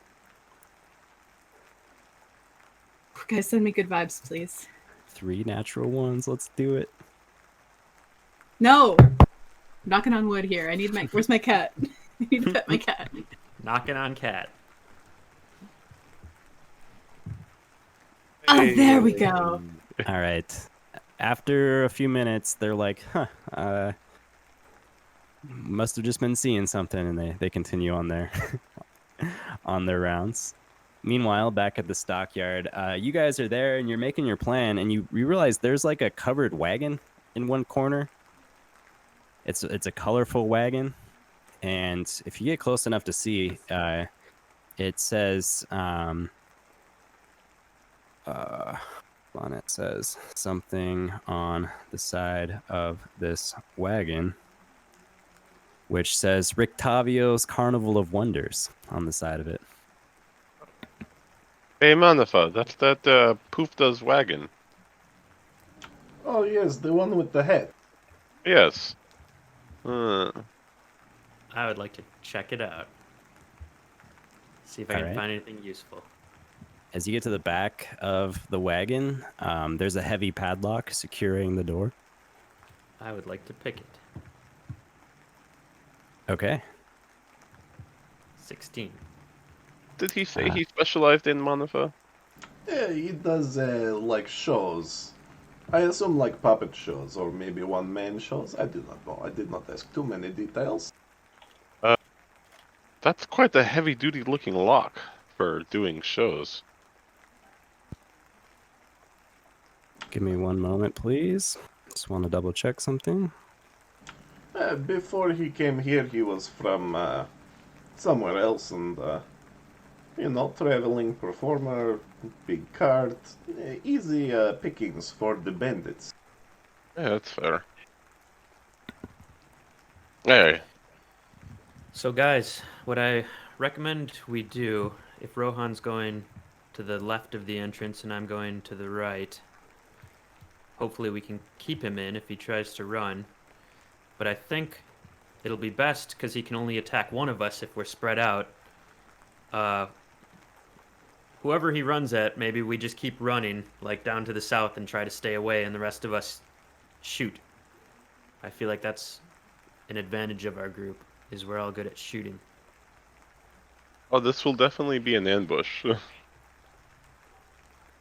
So you guys are speaking about that, and then Ghost, you attempt to pick this lock, and as you're kind of maneuvering your picks in this lock, a 3-inch needle extends from the lock right into your hand. Take 1 piercing damage and Ow! I mean, ow. 14 poison damage. Holy shit. DC 15 Constitution saving throw, please. That's not a normal lock. This is very weird. 11. Ghost, you are poisoned. Oh, shit. You feel this burning sensation running up your arm into your veins, coursing through. Ow. Guys, I did not expect that from this lock. Locks even do that? Is that the thing? As you reel back in pain, the wagon sort of like jostles a bit, shakes. You can hear inside, and some steam seems to rise out of the I guess the windows or the caged openings on the top part of the wagon. What the... Rohan takes out a torch and he's gonna hold it up to the windowed part. As you do, you see beastly eyes looking back at you, and then like clawing at the door, and it appears to be a tiger of some sorts, and he's got 2 long fangs sticking out, and he's just going crazy at you at the sight of you in the light. I'm gonna start. I just need a breather, guys. I'm gonna go back here and start taking a short rest. Ghost, come here. I'll go down and I will pull out my holy symbol and place a hand on your head and cast lesser restoration. All right, and Ghost, you suddenly feel much better with Manafaa's divine energy. Bless you, Manafaa. I did not want to fight like that. That was not good. Do not bless me, bless Jericho. All right, blessings to the Red Knight. I'm still gonna take a short rest though, if I can. Sure, yeah, go ahead. So, assuming Juniper is 15 minutes, we'll see if it's another 45, hopefully. She's a bit delayed, actually. You're getting a little worried about a half hour after she's departed, but about 5 minutes beyond that point, you see a shadowed figure return to the stockyard. So what is this tiger for? I wish I knew. I did not expect that. I just kind of huff into the corner and I just put down a bag full of armor. Fucking heavy. What? There's a tiger? Oh yes, there is a tiger. Actually, this might be good. Maybe after we do this deed, then perhaps we release the tiger, feed the body to the tiger, and then send the tiger out the gates. And then the tiger broke out and it killed the captain of the guard. Oh no. I mean, a tragic accident, but how do you suggest we control a tiger? I mean, there will be body. Body is food. Tiger wants food. We can do that. I mean, Also, maybe. gentlemen, I realized on my way back, I do have a way to make a noise that could distract our victim into the area. I have a spell that allows me to maybe perhaps imitate someone calling his name, maybe the Baron, or something like that. It's just an idea. If we want to remain in hiding and get the jump on him. Manafaa, what would you do if your charm fails? Then what's the backup plan? Oh, then he knows I tried to charm him, and then I ran because he followed. That's not bad either. As long as you can get him into the middle, or preferably even all the way to the south end.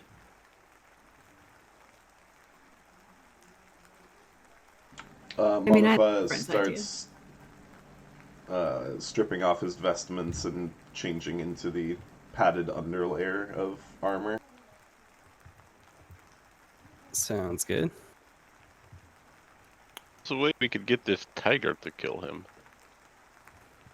I mean, let us be honest, with that arm, he probably will just break Tiger's neck. We can worry about releasing the tiger once he's dead, I think. For now, gentlemen, shall we fight? I'm ready. I feel like we've We talked could- enough. We could put little pieces through the bars of him. I just take out my dagger. Yeah, that's sharp enough. I could do that. Well, that's not a good stealth roll.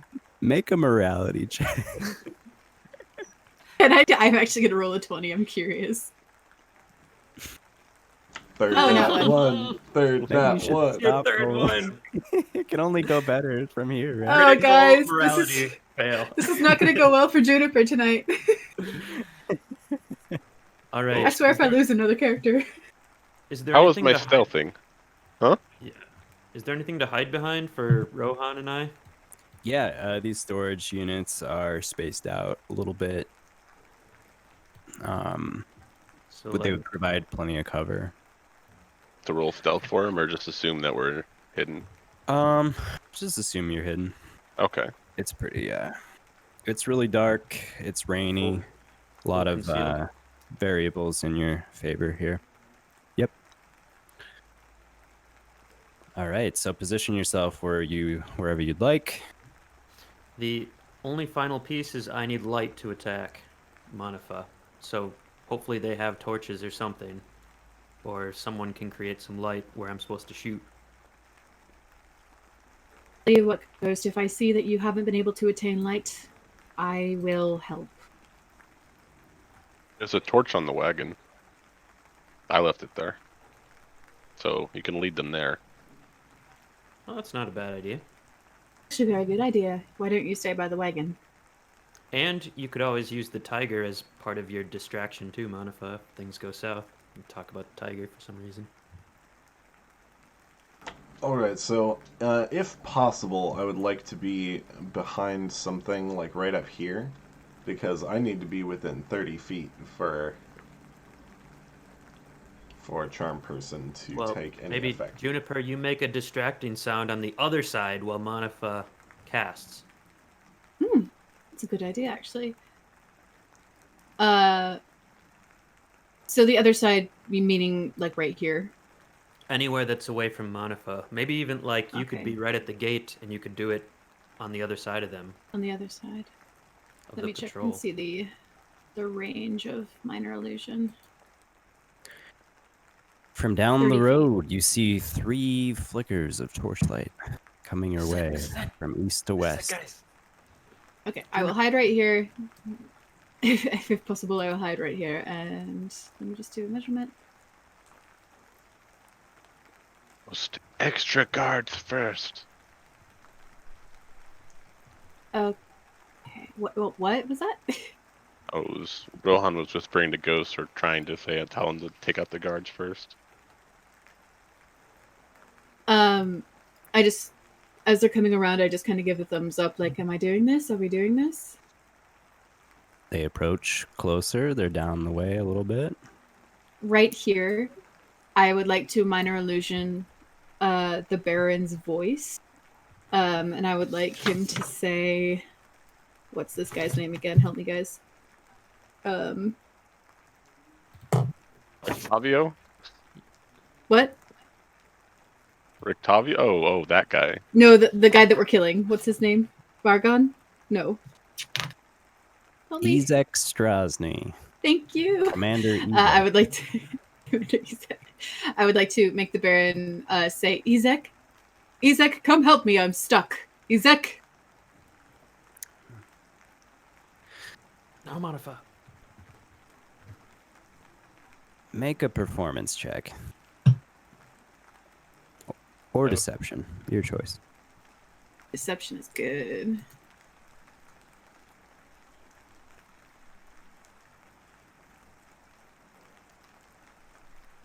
No. Okay. Well, all you needed to do is draw him in, so whether he believed it or not is neither here nor there. Those of you with dark vision, you can see, well, he's holding a torch. So the glow of his face, you see an eyebrow raise, and you hear, and he begins to walk inside here.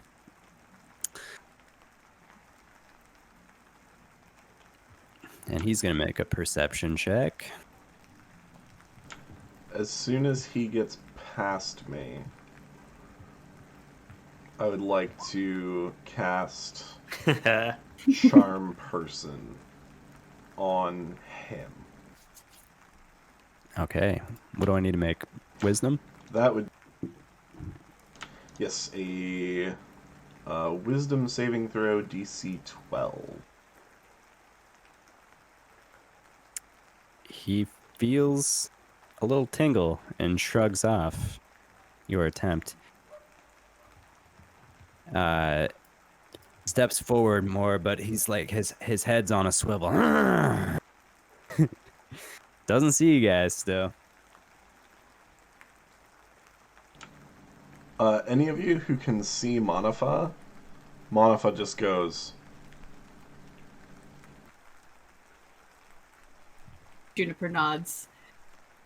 I'm assuming she can see you, so just right across. I think I'm gonna wait and see if they walk any further into the circle.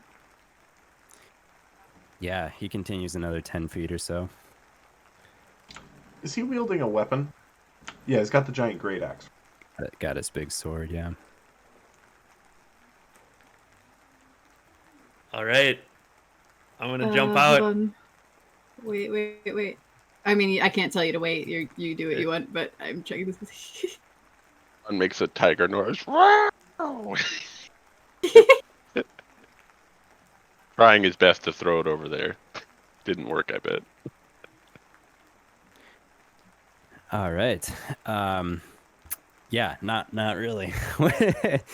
The guards at this time split off into different directions as he points towards either side of the stockyard to go investigate. He takes another step forward. Goes, All jumps out, and shoots. Surprise round? Prize Yes. round. We're gonna do a surprise round. Okay. Yes! I will put the initiative tracker up and clear it real quick. Remember to select your tokens, please. And I'll roll for them now.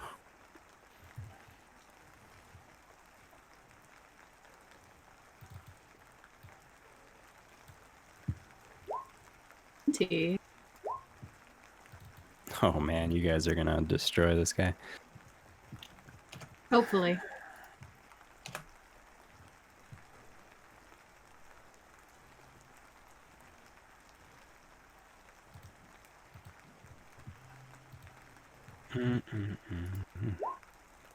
Oh my god. Alright, you guys all in there? Looks like it's, well...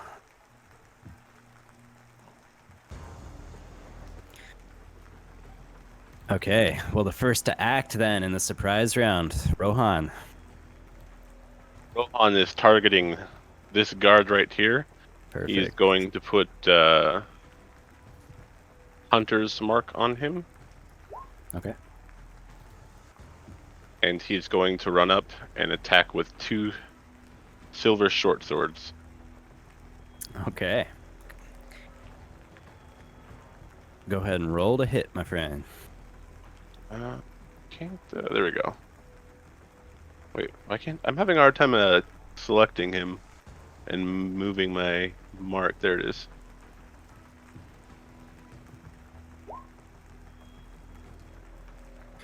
The 18 hits. All right, 7 And, damage. You got Hunter's Mark as well? Yeah, so 8. 8. All right.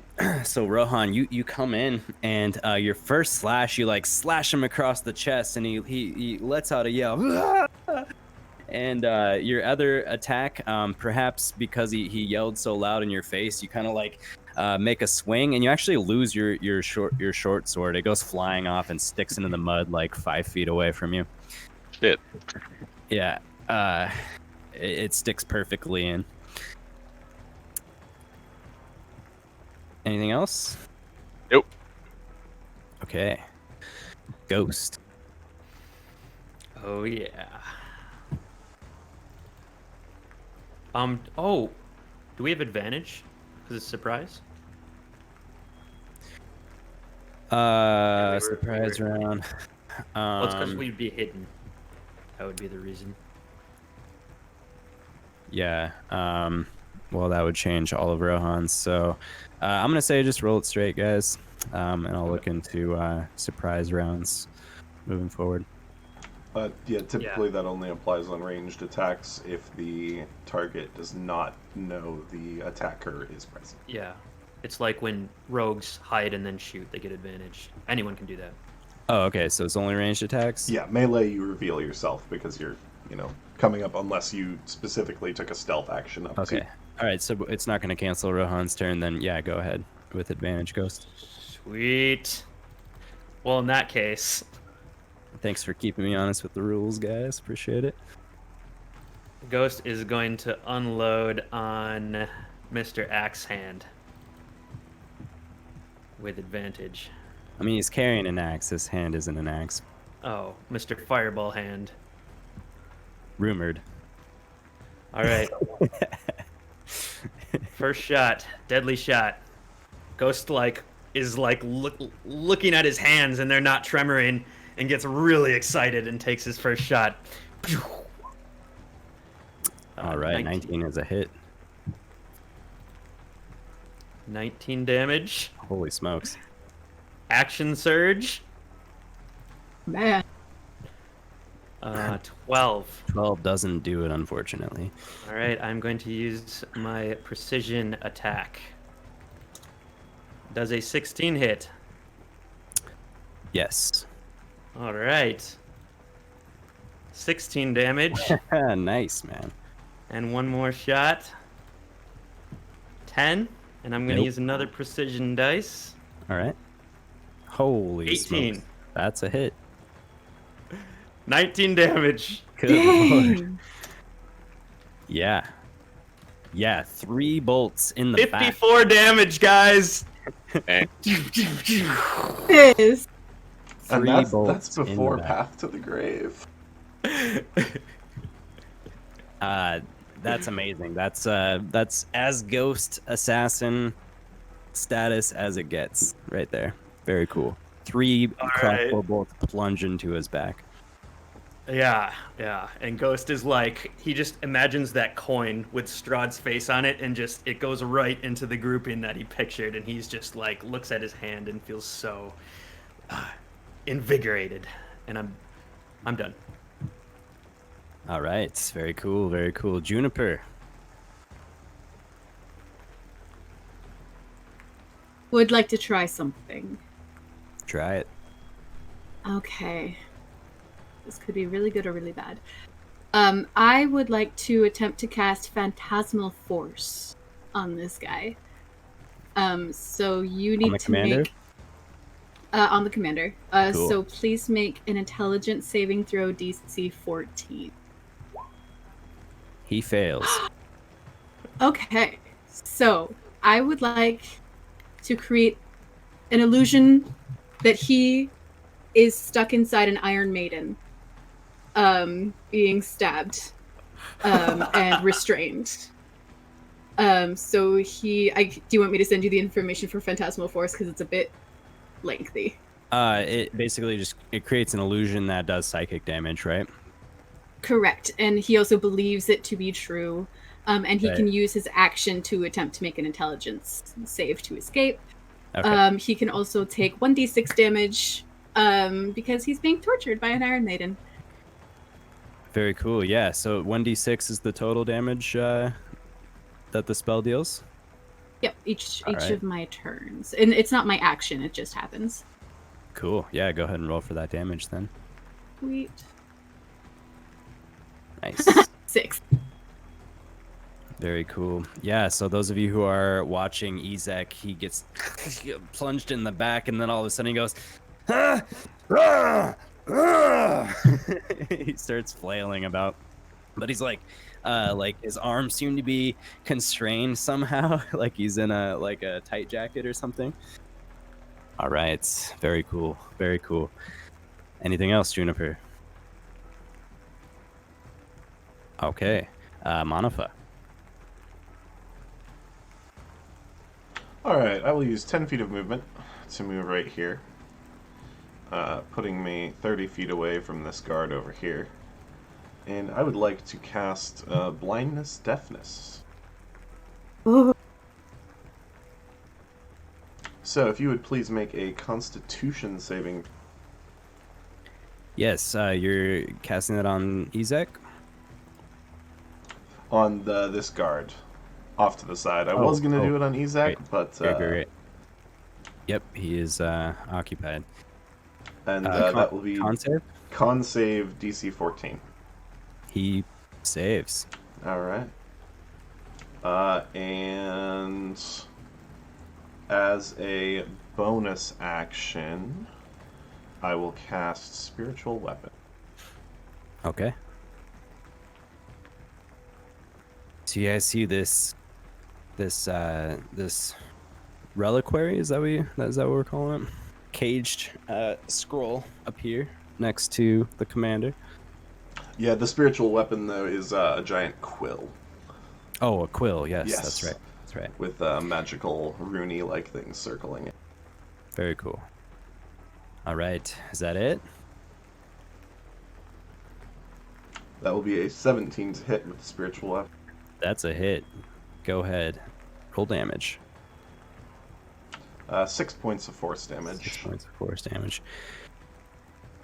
Juniper, Kaylie, if he takes damage from another source, does he get a saving throw or anything like that? He does not. Okay. He does not get a saving throw. He's just freaking out. As you guys see this quill just plunge him, and he gets like kind of knocked to the side a little bit.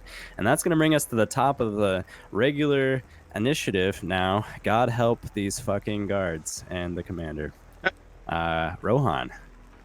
Rohan, he's a little shaken up because he lost his sword, but he can't back out, so he's just going to put Slayer's Eye on this guard he's fighting, and attack with a single short sword.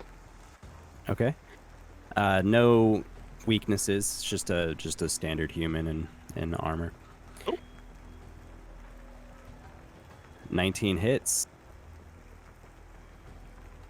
All right, Rohan, you stab him straight through the heart, and when you pull your sword out, he is bleeding profusely and drops to the ground dead. Takes it out, his sword out, and does the katana whip and spills the blood on the floor. If that makes any sense to you at all.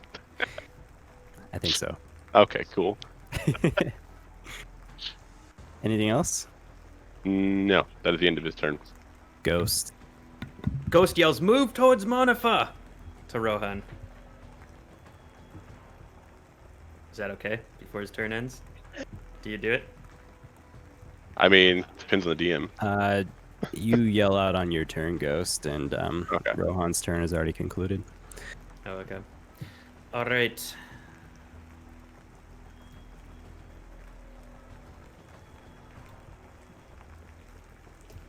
Oops. Move there. Yeah, no problem. All right, I will move to here, and I will shoot Mr. Commander. Go for it. I'm gonna shoot him with my normal shot. 22. That'll hit. And I'm going to use menacing attack. Okay. So he must make a wisdom save. Okay.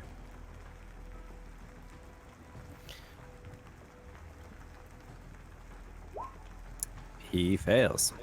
Ghost, Dang. as this guy is yelling at him, ghost, like his green eye starts shimmering, and he just gives him a dead stare, and then puts up his crossbow hand and looks him right in the eye and just shoots, and it just hits him right in the neck in like the scariest possible shot. Right. While it may appear that Ezek is staring at you, he is completely consumed with his phantasmal force delusions at the moment. As far as he knows, he's stuck and getting tortured. Okay. 6 damage. Very cool. Then I will take with my other hand, shoot my other shot, and this will be a deadly shot. Yeah, 10. Miss. 10's not going to do it, unfortunately. So your second bolt kind of just goes between his legs, sticks into the mud. Anything else, Ghost? That's it. All right. Juniper, your turn again. I guess another 6 points of... See how hard he gets. He takes 2 points of psychic damage. And then... Oh man, I kind of feel bad. And then I am going to use 1 sorcery point to use Twin Spell to cast Chromatic or Chaos Bolt at both the commander and this soldier right here. Okay. So this is the first roll. This is for the commander. I haven't put the information in yet. D20, so this is a +6 roll. 8, 14. 14 hits. Wow, really? Just okay. Mm-hmm. Okay, so he takes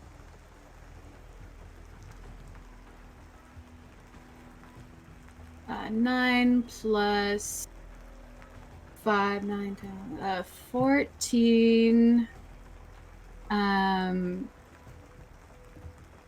14 poison damage. Wow. Okay.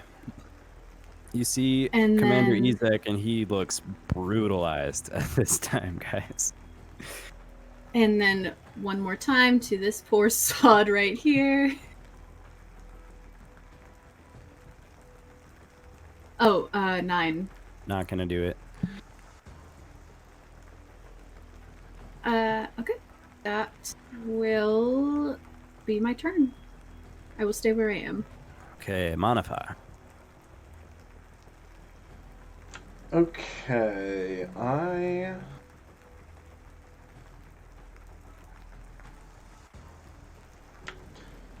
will cast a Sacred Flame at this guy over here. All right, so dex save then. Correct. 6. That will be a fail. So 6 points of radiant damage. Blast him square in the chest. He keels over a little bit. And I will move 10 feet to right there. Okay. And that's my turn. Oh, sorry. I have a bonus action I still was gonna ask. that I will swing with my spiritual weapon. Do it. Weapon. A 24. All right. That'll hit. So an additional 7 points of force damage. All right. Yes, the commander is not looking good. That brings us to the guard's turn, and after kind of like the wind gets knocked out of him, the impact of that spiritual weapon, but he has a spear, and he runs up to Ghost to take a stab at him. With 2 hands, he tries to lunge his spear at you. It's a 15 to hit. 16. All right, it's not going to do it. When he misses, he pulls back, and you can see the fear on his face, Ghost. He's just I like drink it up. petrified. Yeah, Internally. right. And that'll bring us to the commander, who's going to try to do an intelligence saving throw. It's Natural not a 20. saving throw. It's actually it's not a saving throw. It's actually a check. I rolled intelligence. It's a natural 20. I'm doing both. I didn't change the stats, is what I'm trying to say. 20 on intelligence check. It's just an intelligence check, right? Yeah, it Or drop uses the a target's yeah, it's- action. Because they're Uses basically the action. they're examining it to be like, wait, this isn't real. Right. Oh. So he does that. He actually has multiple attacks here. He's going to look around like, ugh! And the first one he sees is Ghost, and he'll just make one swing He at. cannot move closer to me because he is afraid of me. Damn it, you're right. Stay where you are. He turns around and sees Ghost, and his eyes go wide, and he runs over, assessing the next nearest threat that's not closer to you, which will be Rohan, and he will make a swing two-handed with his battle axe, which will be a 15 to hit, Rohan. Miss. 16. And his battle axe goes wide and slams into the mud. And he looks at you, Rohan, just goes, "Nah!" And that's his turn. Rohan. Okay. Rohan is he's actually going to disengage because he doesn't have fond memories of this guy, and he's going to look for his sword, which he said it was. The sword at this point is right next to Commander Ezek's foot. Oh shit. Okay. Well, he's actually just going to disengage anyways. Okay. And for his bonus action, put Slayer's Eye on the commander. Okay. Very good. Let me see if he has any unique. Doesn't seem to have any strengths or weaknesses that you can tell. Okay. Which brings us back to Ghost. All right. Ghost looks at the guy behind him and just the fear in his eyes, and he's like, "You're not even worth it," and turns to the commander and shoots him twice. Go for it. Deadly shots. Oh! Okay. Wait, I gotta add this up. Oh Okay. no. Let's get damage on the first one, meanwhile. 19 for the Okay. first one. The second one will be whatever this is plus 6. Or, so 18. 43 Calculated damage. noises. So, Ghost, your first shot plunges right into his neck and severs his spinal cord. But your next shot is even more brutal. How do you want to do this, Ghost? So he's facing away from me? Yeah. Okay. So one I shoot right. Oh, so I remember the coin again, where I shot Strahd in one of his eyes and one, I guess, in his back or in his like midsection. So I want a bolt to just go right through like his eye coming out, and there'll just be a piece of the bolt coming out through the back from the back of his head to the front. All right. Very cool. And the commander falls face first, like a falling timber, and just slams into the mud, and it sends mud and water flying everywhere. That's your turn. Feels good. The guard at this time, well, it's not his turn. So Juniper. Oh man, I feel kind of bad. How hurt does this guard look? Like, He pretty looks bad. pretty bad. Oh, buddy. Oh, let me see. I don't want to go overboard on him. Actually, physically speaking, like he's just kind of crouched over a little bit, still like grabbing his ribs and stuff, but doesn't appear to be bloody on the outside. Okay, I will once again do Chaos Bolt. I think I got this in here correctly. Let's try it. Hey, there we go. 20 to hit. That'll do it.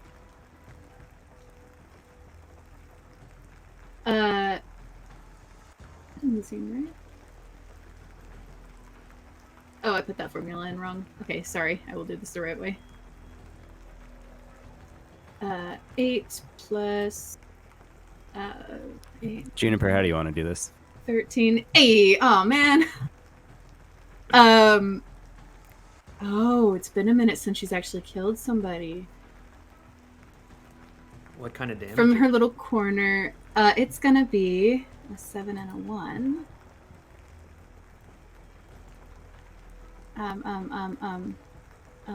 Be faster, computer.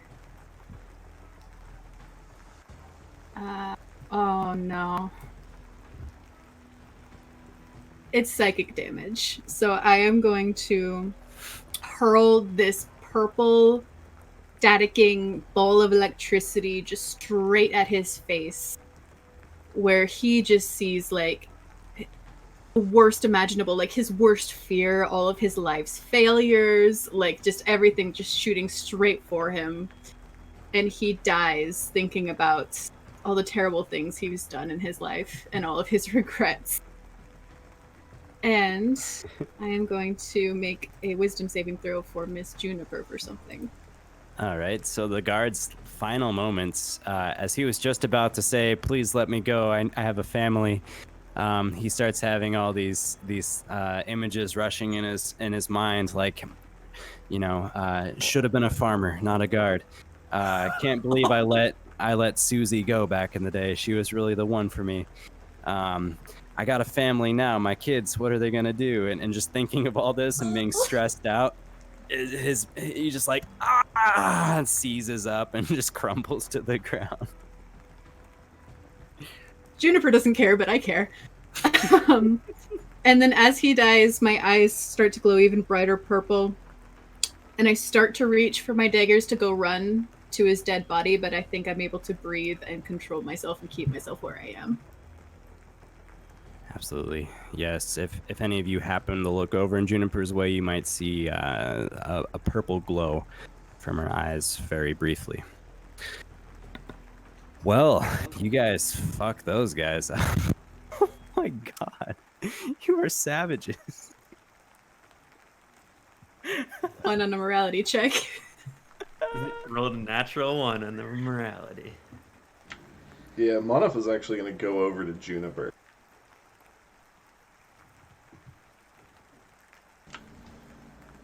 The fuck was that? Which one are you referring to? You fucking know, the last one.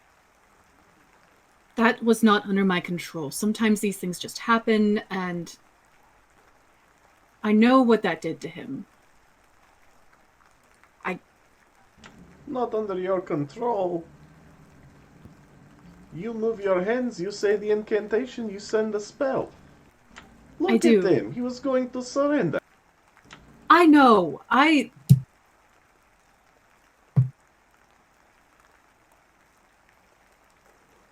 It's done. All right, it's done. I did it. We need to move on. We need to hide the body, right? You mean feed the tiger? Rohan, give me a hand. Ghost is chopping a limb off. Oh man. Yeah. Is that how you guys are gonna do it? Yep. Yeah, that's how we're gonna do it. Comes over here and picks up his short sword, and then takes out his butchering knife, starts cutting up some limbs. Animal butchering knife. While they're butchering, I just kind of look at Manafaa and I... Do you remember what I told you? I remember. Sometimes I just can't control what I do or how I do it. Sometimes it takes over me, all right?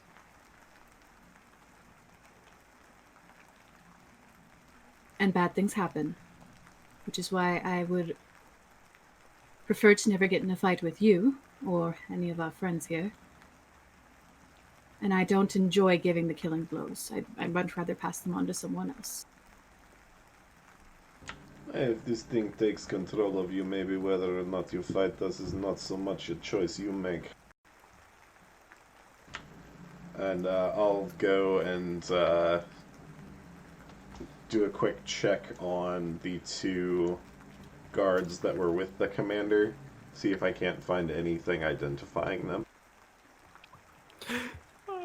The guards seem to not carry personal possessions on them. They have spears. They have some just basic armor. No, not exactly. Are you going to check the commander? I'll give him a check too, yeah.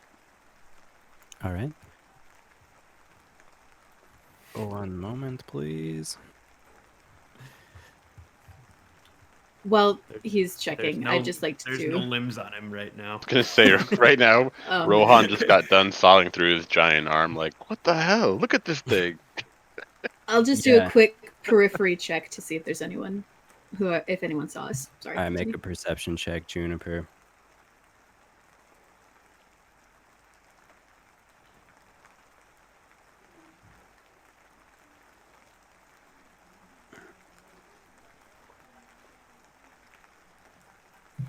All right. The coast seems to be clear. Basically, from hanging out for a while, guards make their rounds every 30 to 40 minutes or so. You reckon you probably have another 20 minutes or so before you have to worry about that.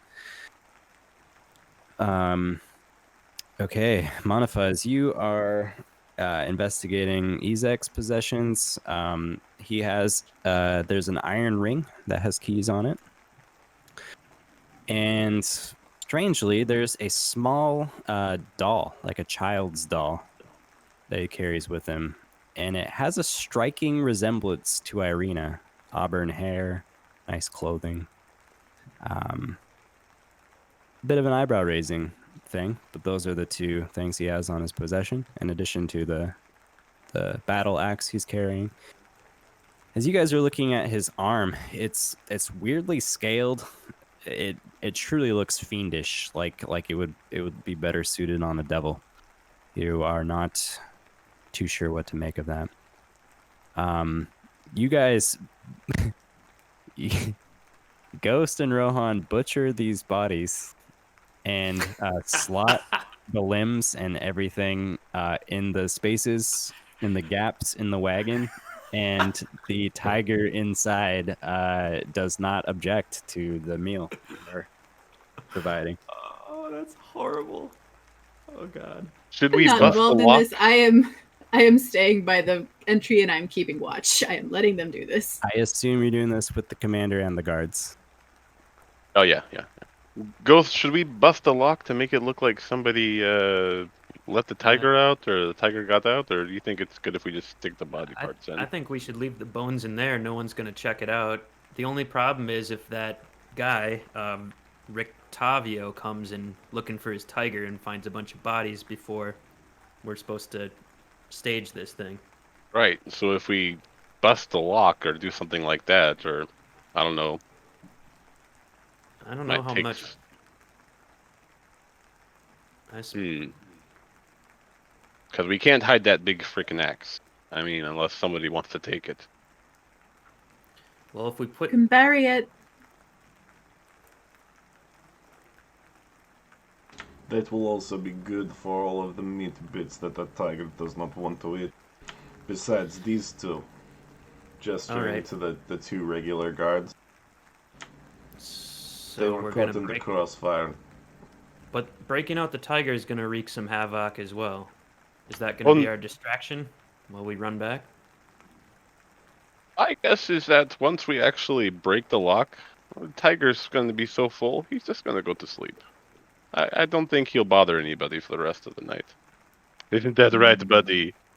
And Rohan kind of does like, oh yes, you're a big scary beast, aren't you? Please don't let the tiger out. The tiger is truly a savage beast. Oh, Is it Please. still eating the bodies? Yeah, it doesn't stop. And it's not terribly picky about what you're giving him either. Okay, well, we'll hack up the guards then and put them in as well. You All adopt right. a charity or something. This is awful. Manafaa, don't look. Shield your eyes. Yes. The dead are being respected right now. They're being returned. They're being used, right? They're returned to nature in the cycle of life. It's And all he part like of food shoves chain, an arm kind through of. the bars. You guys hear bones breaking uncomfortably, like just squishy noises as these guys are going about their process. This is the most respectful death I can imagine. Get in there. All right, so I guess we just hack them up until they're done. All right. Yeah, it takes a little while. About the time you've put the last little bits in, you start to see a couple flecks of light from the main road. Hide. No idea what to do about the armor, though, and the weapons. We didn't bury them, or did somebody else bury them? It is worth noting that there are storage lockers essentially all over this place. Oh, let's open a locker and put them in there. There's actually some that don't even have locks on or aren't even occupied. Oh, let's do that. Get in there. All right, Rohan and I put the armor in the locker. What's in the locker while we're there? Well, the one that if you approach it and it doesn't have a lock, there's nothing in it. It's just there's like a shelf, a couple shelves. Perfect. It's just empty. Okay, yeah. Put everything that Okay. wasn't eaten or couldn't be eaten in there. Well, if there's no identifying markers, they might not even get suspicious of the tiger cage with a bunch of bones in there. I mean, it's pretty ferocious. I think our job is done. I agree. I'll go say goodbye to the tiger real quick, and then I'll catch up with you guys. Okay, make sure to thank him. I go to the gate edge.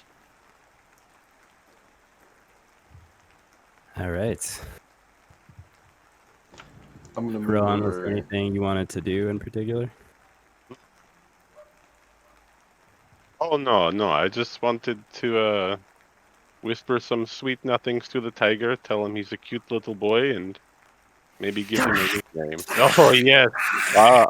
I'm going to call you Waffles. Okay, Waffles. Thank you so much for your help. We'll be back later. At the very end, you get a hot bit of breath on your face as you're saying goodbye. Oh, that's guard's breath. Oh. All right, I think we're good till tomorrow afternoon, guys. Back to the Blue Water Inn then? Yeah, Let's once sneak those lights pass, then Yeah, they don't even stop on their duty. They have no reason to enter the stockyard. Guys, that was great. That was way better than the wolves. Man. I mean, we did good, I guess. we fought very effectively. Efficiently. But I do not know that I could describe that as good. I don't know about overall, but the fighting was good. We fought well. I'm proud of you guys. I think that's the nicest thing you've ever said, Ghost. Well, it's been a while since I was with a group of people that I fought with, so happy to have you guys here. Gentlemen, I don't know about you, but I would very much enjoy a bath and a good night's sleep because I have to give a presentation tomorrow. Hey. Do you have your speech ready? I felt like I would wing it. I feel like I'm good at that. Well, I have. All right. Well. Do we get back to the inn? I'm assuming we're outside the inn right now. If we can make it back. Yeah. Yep. No Okay. problem. All right. Well, should we have a celebratory drink and call it a night? For those who want to. Darling, I'm just going to head to bed. Thank you. All right. All right. I'll go get a drink and then go to bed. All right. Well, we'll say you each do your own thing this evening, and you make it to bed successfully. And that's what we'll take a 5-minute break. Woo! To the Emerald Dragon, where we have just witnessed an assassination in the most gruesome terms. But it's never pretty, is it, folks? And especially not here in Barovia. So our party has returned to the Blue Water Inn after doing the deed. And they have all done their own things respectively, and sleep has come upon them. Everyone sleeps the night through. Rohan, a bit restless. Still, you have this this internal yearning for those pies still, and it's still very much on your mind, despite what they've afflicted upon you thus far. No matter how much pain they have given, you still want more. Juniper, you don't seem to have as intense of symptoms from your withdrawals, fortunately for you. However, given the night's happenings and the things you're dealing with, you do find yourself, as you fall asleep, to be restless in your sleep as well. However, as you are sleeping, you hear a voice after some time. And the voice says, Juniper, what's wrong? What's wrong? And you recognize that to be Fardia's voice. Are you okay? Are you having a bad dream?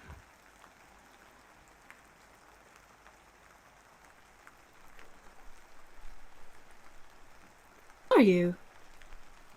Sorry, what was that, Kaylie? Where are you? What? How? We're right here. What do you mean? We're home. You're in bed. Look to my left, where she usually sleeps. Is she there? She's standing at your bedside, but this appears to be your room. You have trinkets on the shelf. It is decorated just the way you recall.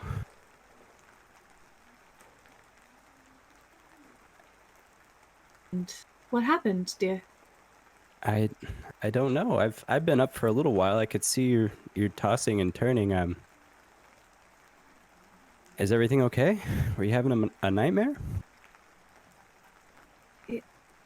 Can I do an insight check of some kind? Can I tell if Barovia was all a dream and this is reality, or the opposite?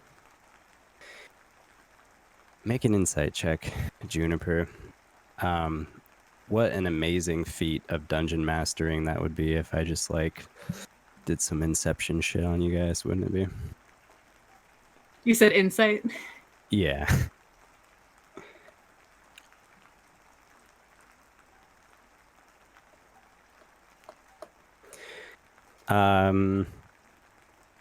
This feels as real feels in this moment. I get up out of bed and I go to Fardia and I grab her cheeks and I kiss her as passionately as the day I asked her to marry me. And I hug her and I say, I'm so sorry. I love you more than anything. I did what I had to do for our family, but I'm sorry. You're the most important thing in the world to me. Whoa. Juniper, what's going on? I just had a really terrible dream. A dream where I lost you and I lost Myra and I lost everything. But I've got you. It didn't happen. It wasn't real. Oh. Well, are you sick or something? I grab her hand and I put it on my forehead. Do I feel sick, darling? I guess a little bit warm. How about you sit down on the bed, Juniper? It's okay. I'll go get some tea. She walks to the kitchen and returns to you after a minute or so, or a few minutes. Hands you a glass. It's okay. Like I don't know what is causing you so much stress, but it was just a bad dream. Um, but maybe you're under the weather a little bit. This'll make you feel a lot better. I just got this tea the other day. Drink it. You'll regain your strength, and we'll face the day together. Juniper, you're here with us. There's nothing to worry about. Okay. I grab the teacup and I grab her hand and I kiss her hand and then I drink the tea. Okay. There. Do you feel better? I mean, I always feel better when you take care of me. Well, that's good. Juniper, we're not going anywhere. All right? We depend on you. So, I hope you know that. We love you very much as well. You spend the next 30 minutes or so just chatting about whatever you'd like to chat about until your dream concludes. And you guys all wake up in the morning, and a new day is upon you in the Blue Water Inn. What would you guys like to do? I think when I wake up, I grab my pillow and I just throw it across the room. And I grab, if there's a vase or something in the room, I just want to grab it and throw it at the wall. And just kind of lose it a little bit. Just kind of throw a bit of a fit. In the other rooms, you wake up to hear smashing against the wall in the adjoining room. Ghost charges over. All right. Crossbows out. Would you lock the door, Juniper, then when you go to sleep? I locked the door, yes. All right. So, I'll Ghost, just you're hang standing on it. outside the door. Boom, boom, boom, boom, boom. What's going on in there? It's nothing. I tripped. That's what you would say if you were under duress. And broke a vase, Ghost. I'm fine. I promise. Is there someone in there? I can kill them. Just say yes. Ghost, do you think if there was someone in here I couldn't kill them myself? I'm fine. Go get breakfast. I'll join you in a minute. All right.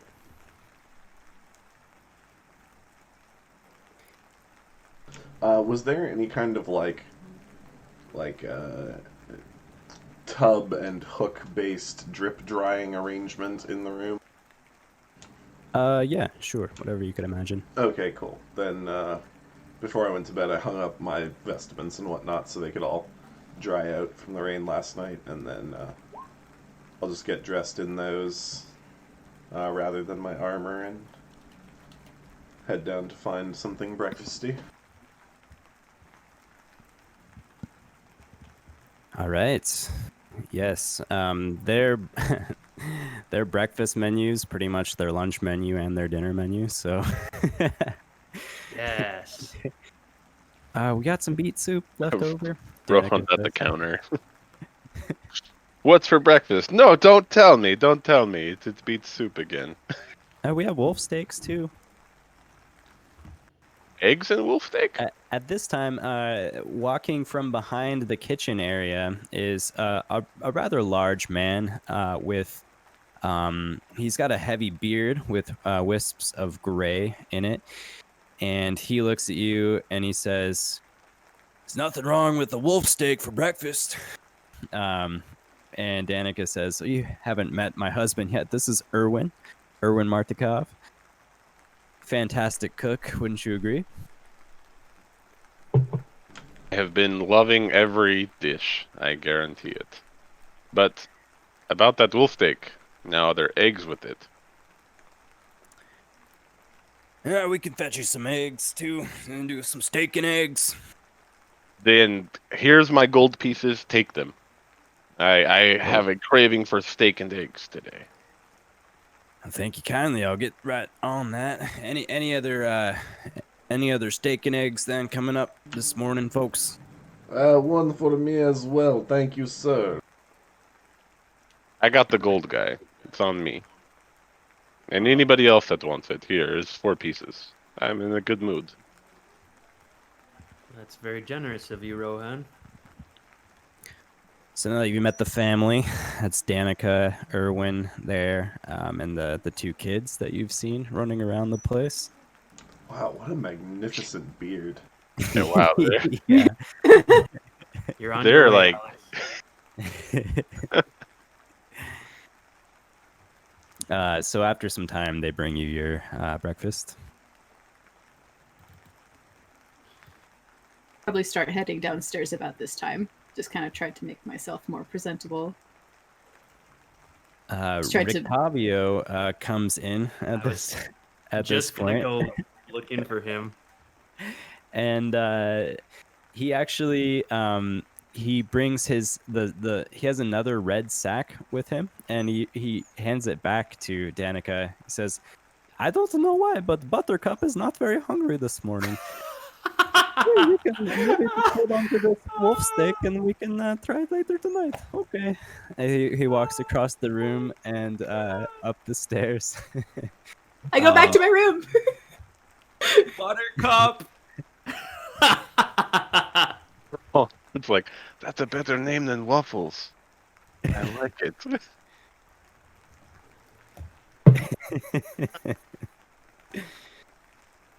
Well, we dodged that bullet, guys, or that arrow.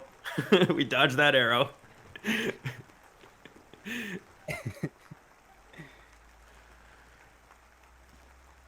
I think we'll sit down and enjoy our steak and eggs. This is great, Rohan. Thank you. Man, I haven't had a good meal like this in a while. After last night, you earned it, buddy. Now I Man. walk to the table. All right. All of you are joined at the table now. Steak for breakfast. Yes, of course. It is good to have your energy on an important day such as today. I might just stick to coffee, actually.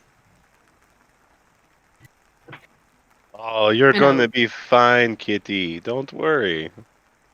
We're here to protect you. And your speech, it's gonna be wonderful. I can't wait.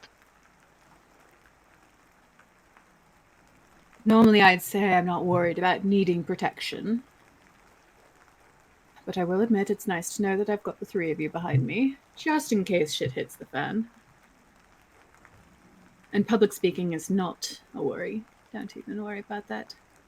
Excuse me, gentlemen. And I'd like to walk up to Danica and just order a cup of coffee. Some tea. Sure. Yeah, they have tea.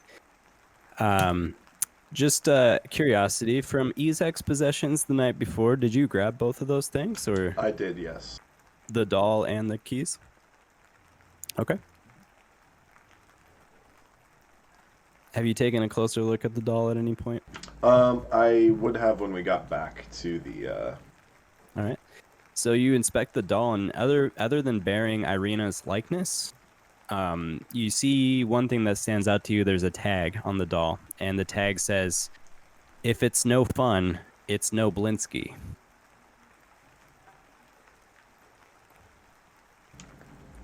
What does this mean?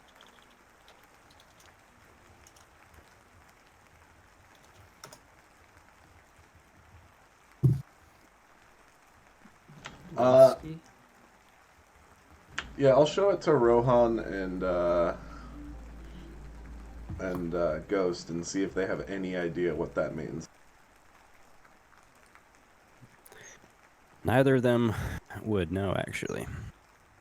Linsky.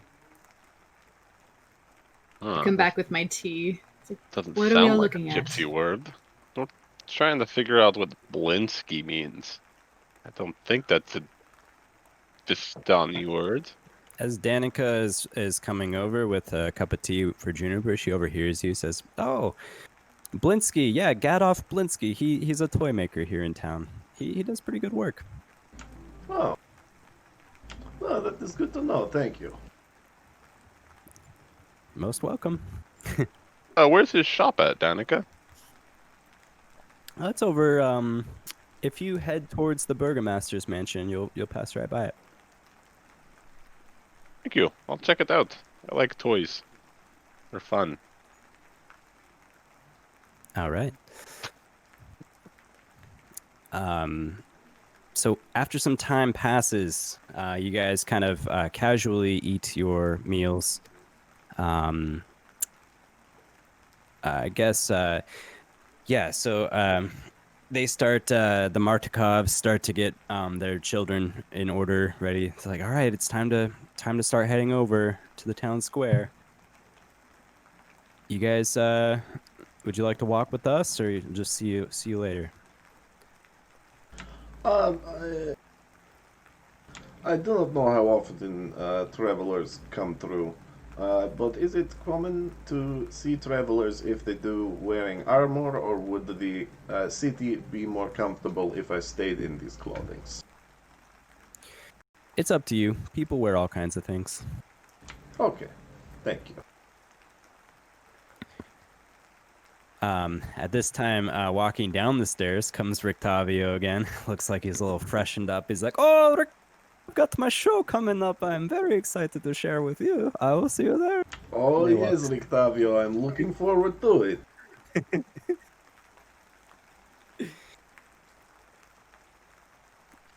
So, what'll it be, Outliers? What time is it? Like 8 or 9? No, it's like mid-morning around now, maybe 11 o'clock. Okay. Coming up on the festival. Well, we'll check out this finding that you have, Manafaa, maybe later. Should we make our way over? I think that is best, yes. All right. Ghost, are you doing your thing in the morning by chance? Yeah, I should have done that like long ago. That's all right. Like, We'll oh leave yeah, it I just gotta go pee. Yeah. First thing in the morning. It's all good. Well, you do your thing, and again, no con save this time. Okay. So you walk out into the rainy day. It's very rainy. It hasn't ceased since the night before. A clap of lightning seems to put you off a little bit just as you're consuming this vial. Make a wisdom saving throw, Ghost.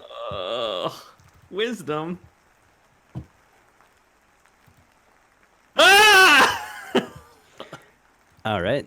So as you have the vial out and you're applying it to your gums, the wisdom or the lightning seems to startle you a little bit, and you start to kind of butterfinger this vial a little bit. Make a dexterity saving throw. Oh shit.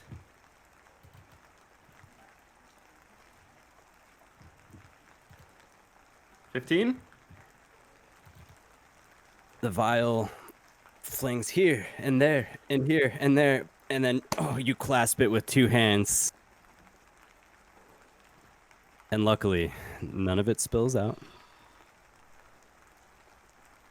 But it's definitely as comfortable as you're feeling along those lines. That was a bit of a wake-up call. Oh my god.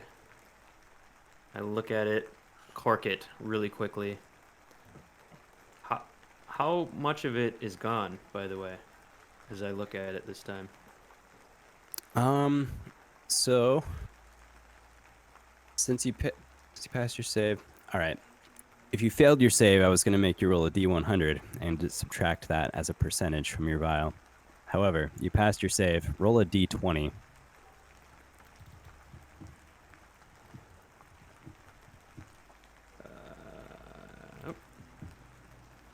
All right. About 5% of the vial. So like, Okay. several drops. It's not a big vial. It's pretty noticeable, but most of it's preserved. Okay. Well, I take a look at it and just say to myself, I gotta be more careful. And I kind of very gingerly put it back in my hip satchel and head back to the group. All right. So then the breakfast takes place. You guys are heading to the festival now? Indeed we are. Very good. Well, The town square looks a bit different in the daytime than it does in the night, so you get a better look at what's going on here. Several Barovian commoners have already assembled within this area. There are shops and homes enclosing the town square that are decorated with limp, tattered garlands and painted wooden boxes filled with tiny dead flowers. At the north end of the square, there's a row of stocks in which are locked several men, women, and children, and they're wearing crude plastered donkey heads. You can see they look pretty emaciated in there. Presumably, they've been in there for a while. Some of them look in better condition than others. In the center of the square, there are some peasants that are drawing some water from the crumbling stone fountain there. They churn. They sort of look at you suspiciously before returning to what they're doing. And standing tall at the center of the fountain is a gray statue of an impressive man facing west. At one side of the square, let's say the west side, there is a podium, or let's say a stage assembled for the events. And there is also some 15-foot high scaffolding off to one side in the clearing, which doesn't have anything going on at this stage. So after some time passes, unless there's anything you guys want to do quickly. I would like to check out the scaffolding. All right, it's just it's made out of wood, and nothing particularly interesting there. Looks like it's about ready to hold something. Hold something. Mm-hmm. It seems related to the festival. I would like to inquire about the emaciated prisoners wearing the donkey masks. Why are they wearing masks? What's this? Are you asking any nearby guard if there's somebody watching them? Yeah. Nearby guard? Okay. The guard replies, well, they need to be mocked because they're not following the rules around here. So this is the price you pay when you don't follow the rules in Vallaki. You get turned into a jackass? Exactly. It invites ridicule. That's what we want. Iowa. Okay. Thank you for letting. Here's a stone. Do you wanna take a toss? Oh, can I get some stones from my friends too? Sure. Yeah. Well, any stone on the ground will work just fine. Okay. Yeah. It's best to choose one that's not too heavy, but still right. has enough some good behind it. Yeah. Good have maybe like flat on one side. Flat works well, but you also have to try and aim it, which is difficult sometimes. So I think a nice ball, I like to go for it. You just, no matter how it hits them, it's going to hurt. Do you have any techniques as far as throwing it? Well, try not to throw sidearm. You can generate more thrust when you come over the top. Good. Yeah. Good. Well, I will keep that in mind when I am punishing these poor, awful bastards. Well, they deserve it, so please. There's not a limit either. You can throw as many as you want. Oh, I'll be taking lots of rocks. Thank you. All is good. Yes, all will be well. Yep. All will be well. Right. Yep. Okay. Good job. And Rohan awkwardly leaves. Here, Ghost. Here's some rocks. What is this for? I don't want to talk about it. Oh, well, thanks for the rock. And Ghost puts it in his pack. About this time, under the threatening skies in the rain, you see from down the way there's a parade of happy children. No. A parade of unhappy children dressed as flowers, trudging through the muddy streets. Leading the way for a group of sorry-looking men and women that appear to be carrying a 10-foot diameter wicker ball. You must have seen some of the construction of this ball when you were in the Burgomaster's residence. The Burgomaster and his smiling wife who's holding a sad bouquet of wilting flowers, follows the procession on horseback. There are weary spectators watching from their stoops when the ball is borne to the town square, and they begin hoisting it from the 15-foot high wooden scaffolding. At that point in time, a flamboyant, colorful half-elf takes the stage. And he says, "Well met, wonderful people of Vallaki. I welcome you with much pleasure to the Festival of the Blazing Sun." You look around and everyone's just like blank expression, not particularly amused. "I am, of course, your humble but most jovial host, Rictavio. Oh, yes. So, before the show begins, allow me to take this opportunity to thank you, the people of Vallaki, for allowing me to live amongst you. Yes, to share your food, your wine, and your hospitality. And I would most of all like to thank your wise and joy-driven burgomaster and the Baron Vargas Valakovich. Yes, can we get a round of applause for the burgomaster?" The people who are watching are like, a little bit of contrast and enthusiasm, you can see. "And his tearfully captivating wife, the Baroness Lydia Petrovna. Thank you so much for inviting me to perform here today and to spread joy into your hearts. Yes, yes, much like the Baron and the Baroness, I hold the greatest hope for Vallaki that every man, every woman, and every child in this unique town, all will be well. Yes, yes." He pauses for applause, and none comes. He says, "So let me tell you this, let me tell you. See, I was in the village of Barovia last week, yes, when I heard the priest there had recently opened a new cemetery. Yes, it's true. Have you heard about this? Yes, people are just dying to get in."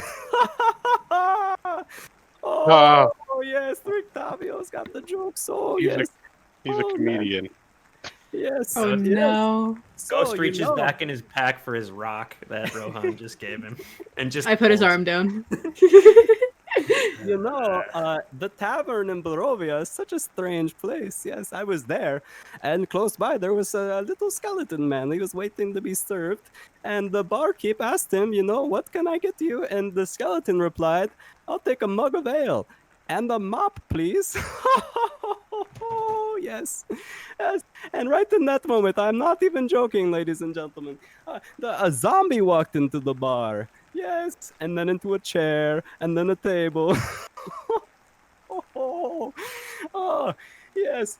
Oh, but then I was on my way back to Vallaki, and my wagon, most unfortunately, broke an axle. Oh, these things happen when you're on the open roads. I was trying to fix it when the same zombie stumbled out of the forest and offered to help. Yes, so he gave me a hand, and an arm, and a leg. Oh, yes. A short while later, as you know, the roads are very dangerous. See, I was accosted. Oh, yes, Rictavio was accosted by some Vistani bandits. Yes, before they mugged me, they said, "Tell us a joke, Rictavio." To which I replied, "No, thank you. I do not like tough crowds." Oh, Rictavio, yes.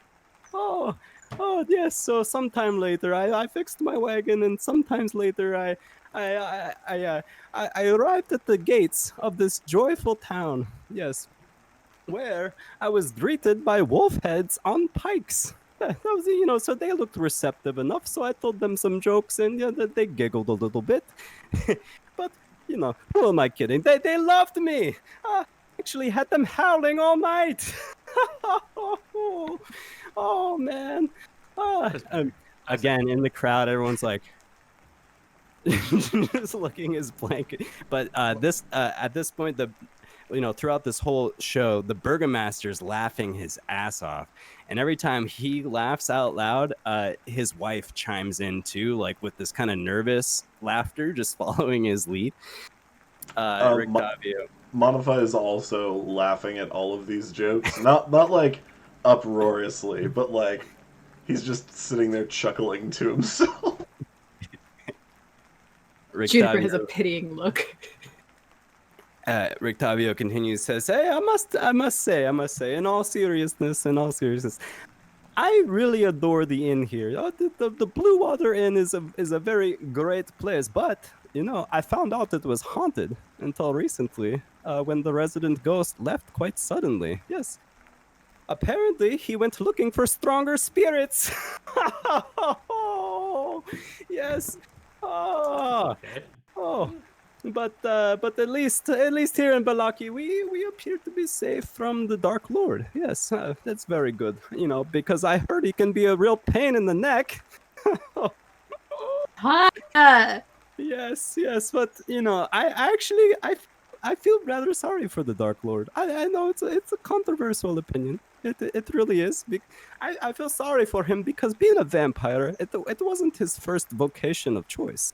Right, I heard he wanted to be an actor, but he couldn't find a role he could really sink his teeth into. Oh, yes. Oh. I feel sick. I need you to stop. I've also heard he considers himself to be a great artist. Yeah, apparently he's quite fond of drawing blood. But I could keep going. I could keep going all day and all night, and then I could probably just keep going to the next festival. But I do not want to take up all the time because I heard, my friends, we have a very special guest today. I was going to share some very nice words on behalf of the Burgomaster.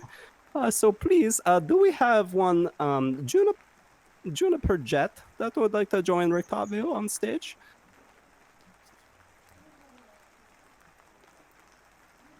Juniper?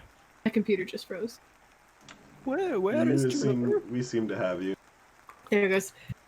Is Okay, she sorry. here? Did she come to the festival? Juniper just kind of, she throws her hand up, but just kind of flourishes it. Just kind of goes, "Hello, that would be me, dear." Oh, please, Juniper, please join me on stage. Everybody, a big round of applause for Juniper. As I walk on stage, I just kind of pat Manafaa on the shoulder, and I just kind of look at him like, "Oh man, no," and just walk up. While she's going up there, Rohan is going to, I guess, be a little bit more vigilant. So, perception checks. All right. Nothing seems out of line. The crowd is so passive that you think you would see anything strange. Quick question. Yeah. How big is the crowd if you had to estimate a square area? A square area? Yeah. I'm not sure. I think close to 80 people are there, maybe, if you had to guess. I think I could tell you that way. Easier than trying to... Okay. Yeah. Probably a little bit more, north of 80. But there's men, women, and children, so... Rictavio says, "Okay, Juniper, the stage is yours." And he exits stage right. I don't know why that's funny to me. Okay. So Juniper stands up on the stage. She chuckles. She just kind of pats herself down and just kind of smiles and looks over at the Baron and bows her head to him. And as she's making this speech, she is trying to make eye contact with a few different people. So just for visual, probably every other line or so, she wants to switch and try to make eye contact with a few different members of the audience. Okay. Are you looking for anyone in particular other than your party? Nope, I'm just making eye contact with random citizens. I want them to see me. I want them to hear me. Great. I want it to be intense. I just kind of bow to the crowd. Good afternoon, ladies and gentlemen. The generous burgomaster of the town has asked me to say a few words, so if you will, bear with me. It shouldn't be longer than a minute or two.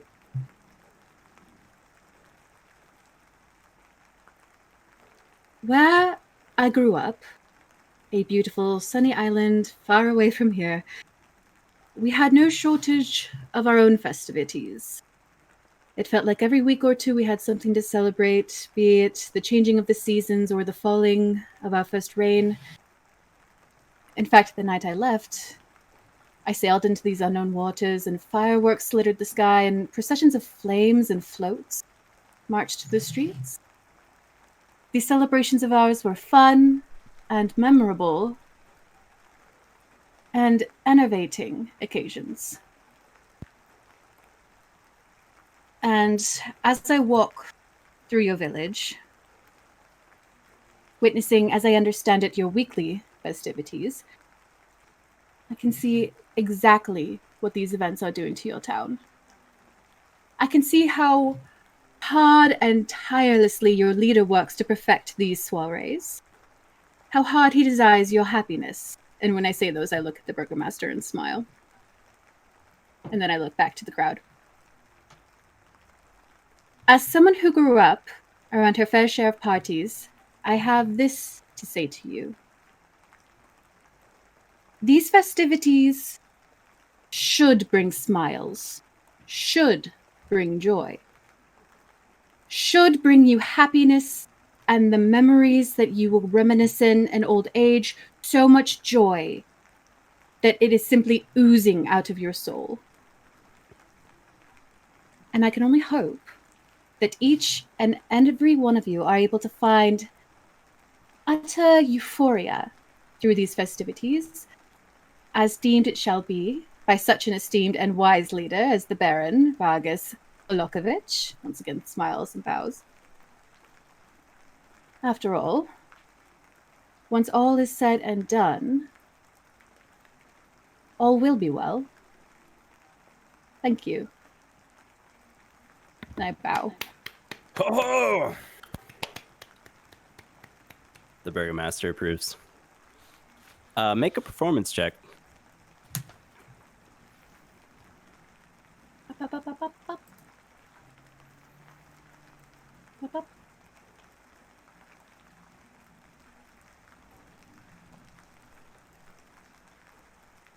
Well, Yes, the burgomaster very much approves, and even Rictavio's like, oh, I thought.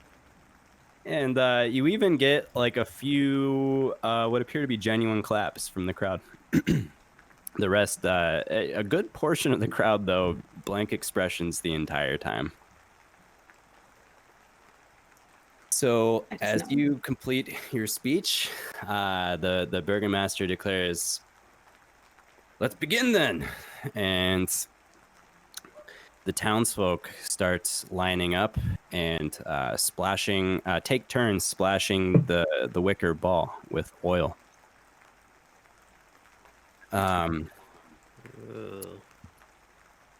Around this time, the rain picks up a little bit.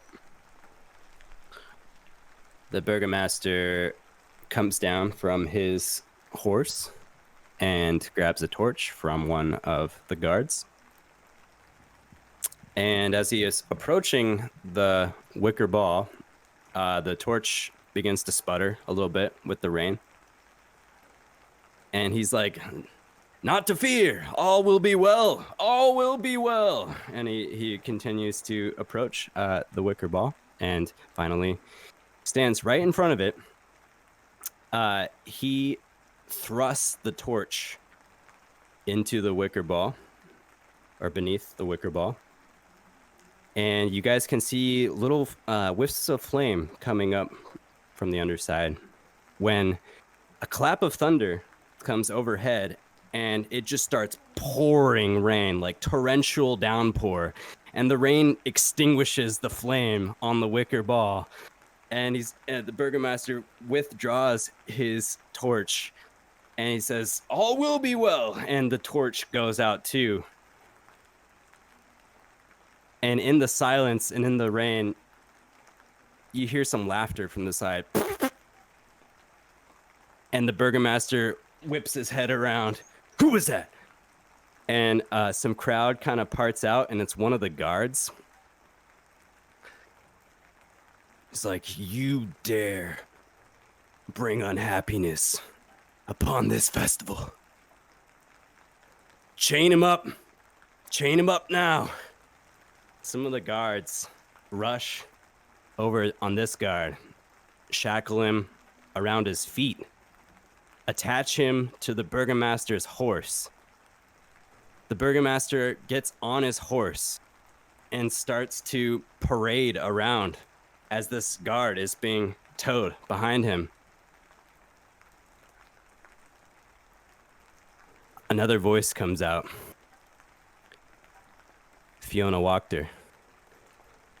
People of Vallaki, this man is not fit to lead you. Join me, and we will make a brighter day in our town together. At this point, several people amongst the crowd, they lash towards the town guards with daggers and start to stab them. And the burgomaster has a look of shock on his face. What do you do? Rohan grabs the reins of the horse. Try to, like, get him to stop running with that guard, that poor guard that he's dragging behind it. You gonna stop the horse? Yeah, he's gonna try to. All right, how exactly are you gonna do it? So he grabs the reins and then tries to, like, pull the horse's face towards him, and he's gonna use some animal handling to calm it down. Make an animal handling check, Rohan. The burgomaster kind of sees you approaching, kind of kicks the horse a little bit, and navigates around you in your attempt.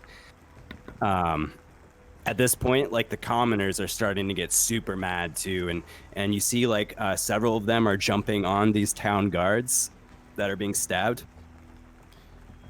Ghost.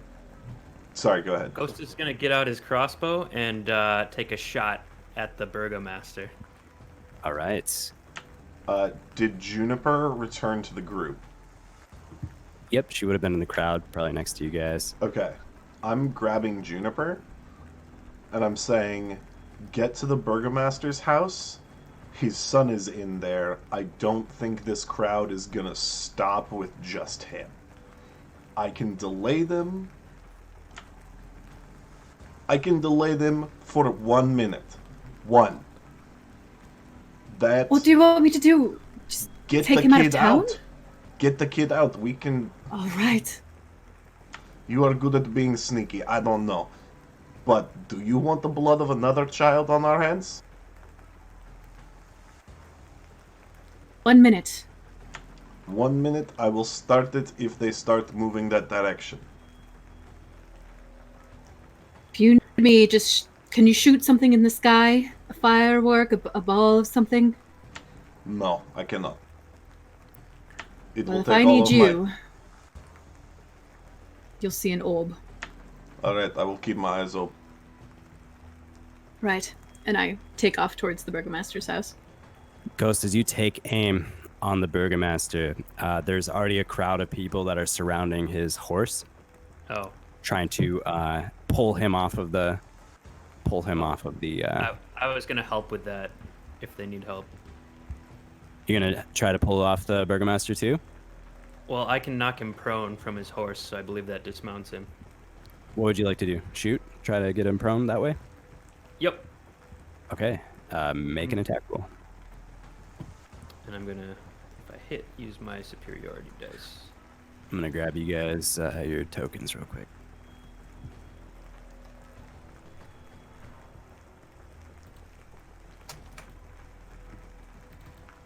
Uh, 2 hits, and that'll be 2 strength saving throws.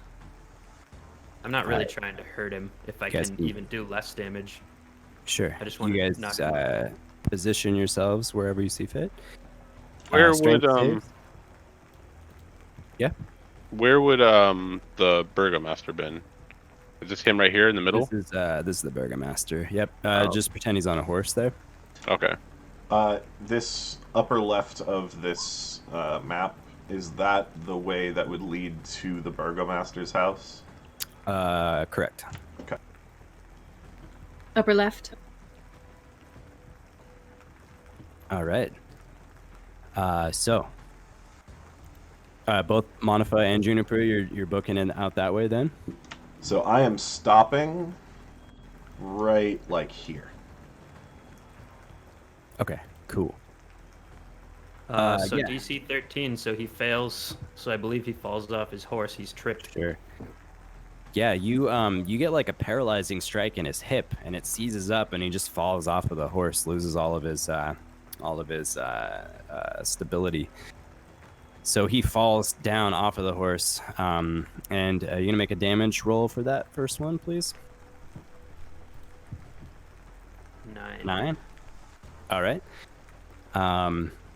It lodges pretty deep into his hip, and you think that's probably going to do a serious amount of damage for as tough as he looks.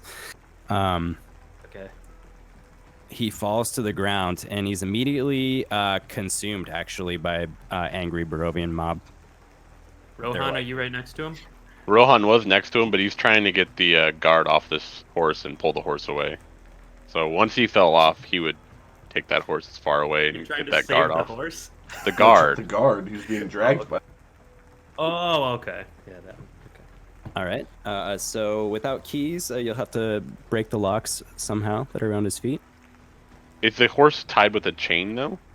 Is it like oh, yeah, he's tied on? Yeah, you could take off the chain on the horse. Yeah. Yeah, that's what he sure. does. I was thinking the other way.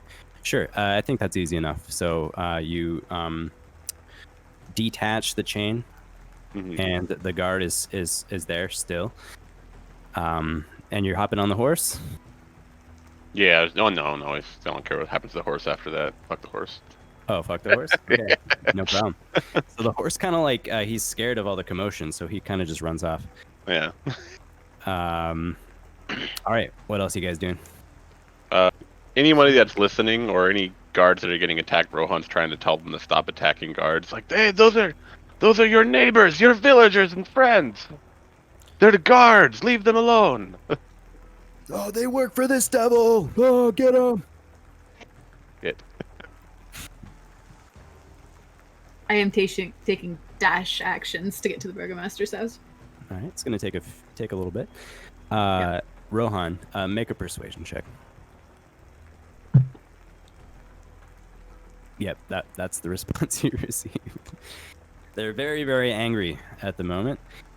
The Barovian commoners have also surrounded and accosted the burgomaster's wife. They're dragging her over to the wooden scaffolding. Actually, to the gallows next to the stocks. And the crowd appears to be dragging the burgomaster over there as well. Shit. Ghost, I don't know if we should interfere with this. Yeah. Is Lady Fiona around? Make a perception check. There's a lot of commotion going on. I am up on a statue right now. Okay. 5. There's just so much going on. It's chaos right now. There's guards getting stabbed. There's these people getting dragged. There are also people heading with torches over to the burgomaster's mansion.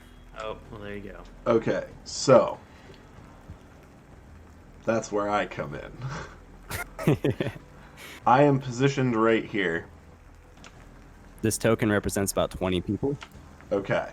That, is that all that's heading this direction? At this time. Okay. I would like to cast Calm Emotions. Ooh. So, each humanoid in a 20-foot radius sphere, centered on a point I choose, must make a charisma saving throw. They can choose to fail it if they'd like, and I would like to make the target indifferent about creatures of your choice that it is hostile towards. In this case, the burgomaster and his family. Okay. Sounds good. Let me get that real quick. Is there a radius to that spell? Yes, it's a 20-foot radius. And they will become hostile again when the spell ends, but it does not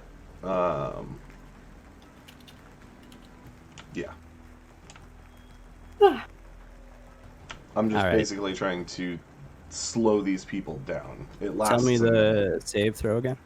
That would be a Charisma DC 14. Get out of our way, Goldman! They've got pitchforks at this time, too. You're like, where the hell did you get those? They seem to just try and rush right by you. Pitchforks and torches. Not much I can do about that. We've been living under oppression for too long. Yeah, I'll get the fuck out of their way. They march to the Burgomaster's mansion, a little bit behind Juniper. Anything else you guys are doing in this immediate moment? Rohan's concerned with the Burgomaster's wife. If you know, he's thinking that most of the blame is going to be on the Burgomaster themselves, not necessarily the family. Mm-hmm. And what's the point in saving a child if you can't really save the mother? Kid's gonna die anyways. All right. How would you like to?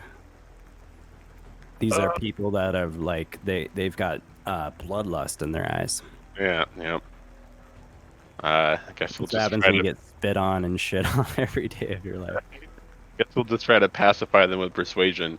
And he's like, no, take out your vengeance on the Burgomaster, but spare his family. They have nothing to do with this. You understand? They're just as I'll start running over that direction also. All right. the child and mother are just as innocent as you are. He doesn't know that though. He's guessing. Unfortunately, they are super angry, and that's not going to do it. One of them, like maybe like a couple in the crowd are like, maybe he's got a point. And the other's like, no, get him! And mob rule just takes over. They've hoisted them up onto the gallows at this point. Meanwhile, Juniper, you arrive at the Burgomaster's mansion. Sweet. While I was running, I would like to cast Mage Armor. Okay. As soon as I get to the mansion, I go through the front door if it's open. Yep. And I'm assuming I never learned their son's name. Correct. So I just burst in, and I just go, "There's a mob on the way to kill you! Leave if you want to live! Burgomaster Jr., I need you to come to me now!" Make a persuasion check, Juniper.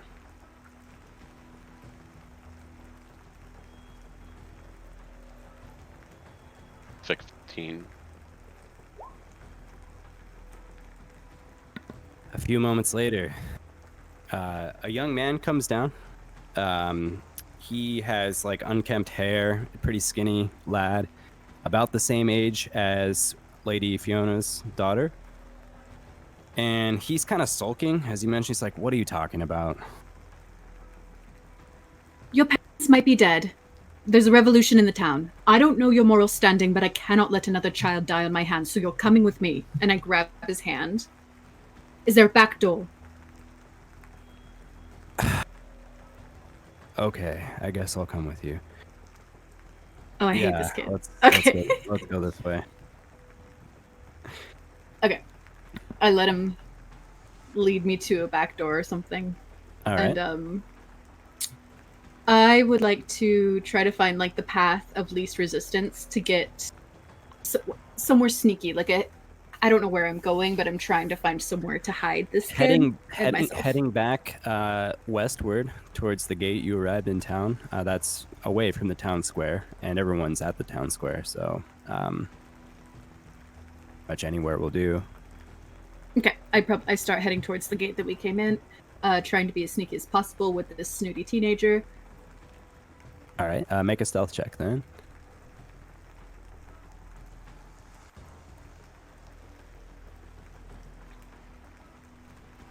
Okay.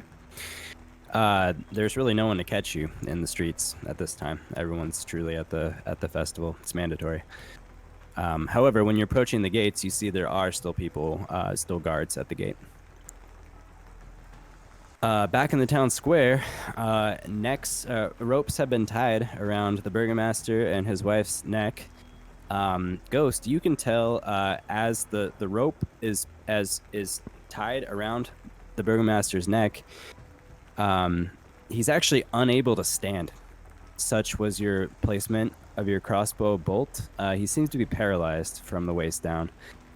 So he's kind of just hanging. He's kind of choking out on the rope already. An angry crowd erupts. Yeah, pull the lever, and they're going wild. Do you guys intervene? I would like to yell out, "Cut the wife down. She has suffered the same as you. If she did not do what her husband said, he would kill her." Are you attempting to charm again or just persuade? Just persuade. All right, it's going to be a DC 18. Okay.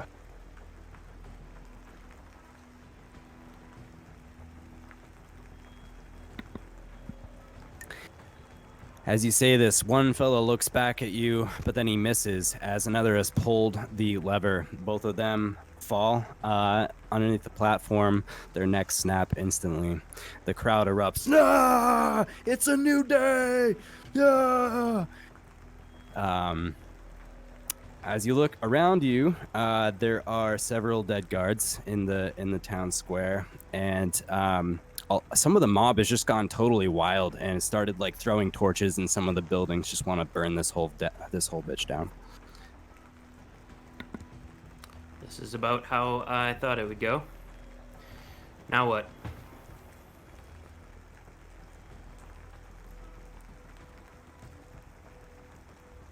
Now we grab our shit and we find Juniper. All right. I have all my shit, don't you? My fucking armor is at the fucking inn. I will go get it. Where's Rictavio? Is this him? Make a perception check. Early on in the chaos, you saw Rictavio kind of sneak back out of the way of all the chaos. Rohan runs in that direction. Says, "I'll catch up with you. I'm going to check on something." He slinks back towards the direction of the Blue Water Inn, from what you can tell. Oh, okay. So he's kept going with Manafaa then. Mm-hmm. He's like, "Oh, this doesn't look good." You saw him like that look on his face, and he just dips. Manafaa, where's Fiona? Do you see her? Can I help Manafaa look for Fiona? I ran off to get my armor. Oh shit. Well, I guess I'll look for Fiona again. All right. Make another perception check, Ghost. God damn it.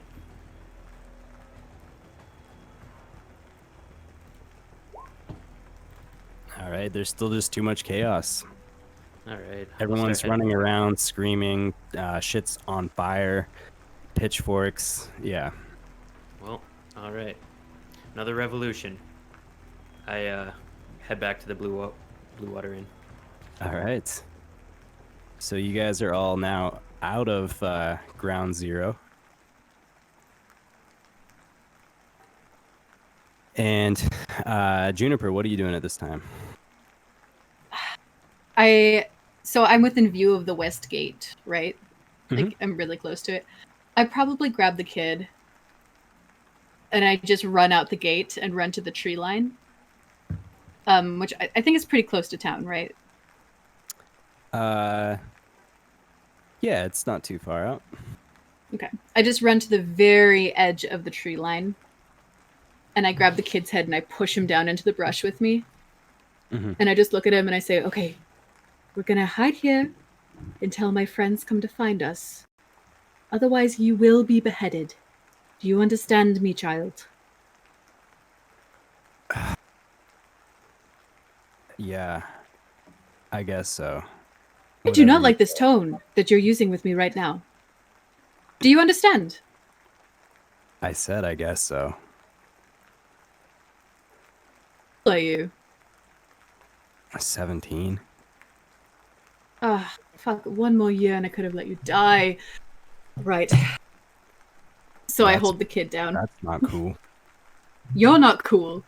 And About once every 30 seconds, I start casting the message cantrip, pointing in the direction of the gate, and I just say, Manafaa, Ghost, Rohan, I'm here. About every 30 seconds, wait 30 seconds, keep going. Yeah, after, give me one moment, please. Rohan, are you at the blue water as well? Yeah, I'm following after Rick Tabio. Okay.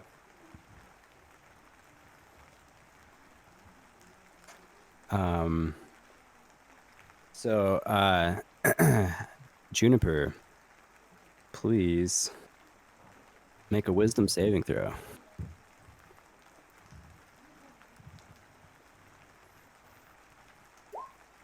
20. All right. You can tell that this young man is trying to cast a spell on you. Oh, shit. I look at him and I would like to cast Phantasmal Force on him. Oh. And I would like him. Well, firstly, I need you to make, I believe it is an intelligence save. Oh. Okay. It cancels out. What are you trying to do? I would like. What are you trying to do? Trying to get out of here. I don't like you very much. And I'm trying to save your gosh damn life. I'm not here to hurt you. I'm here to save you. Well, I don't need to be saved. I can handle myself. That makes you think that you can handle yourself out here. You're 17. You know nothing. Just as you say that, he snaps his fingers and disappears right in front of you. This was Misty's step. Invisibility. Greater invisibility. I Greater? would like to grab a handful of dirt and just kind of throw it. It briefly, well, make an attack roll, let's say. Oh, an attack roll? Do I get to add my proficiency? Of dirt throwing? Oh, probably not then. Just roll a d20. Okay. Yeah, so about 10 feet away from you, like the outline of this young man appears. Then quickly. I would like to try to tackle him. All right. You run in that direction. Although he is invisible, he might try and outmaneuver you. So make a strength check with disadvantage, please. We can call it athletics. Athletics. Oh, no, it's the same. Oh, not one. You go to tackle in the area which you just outlined, and you get a face full of dirt yourself and some shrubbery nearby. And I am just going to do one more thing here. Let's do with advantage. Oh, I guess that was with... All right. You hear a twig snap not too far away from you. Actually, make a perception check.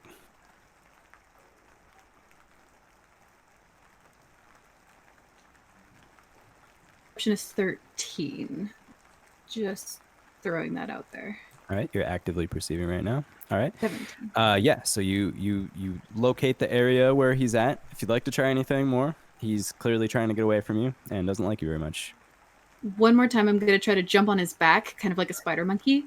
And as I'm doing it, I'm just like, what are you doing? What's going on? As it'll take a couple of seconds to get to that position again. Another athletics check on disadvantage, please. Probably not going to do it, but I'm trying. Gosh darn it. Again, you jump right into some shrubbery.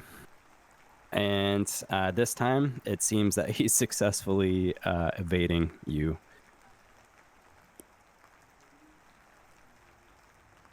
So I've lost him. You've lost him.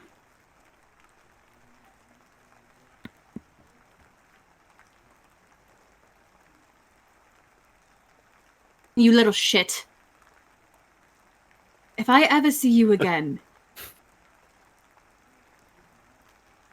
I'm not going to kill you, but we are going to have very choice words.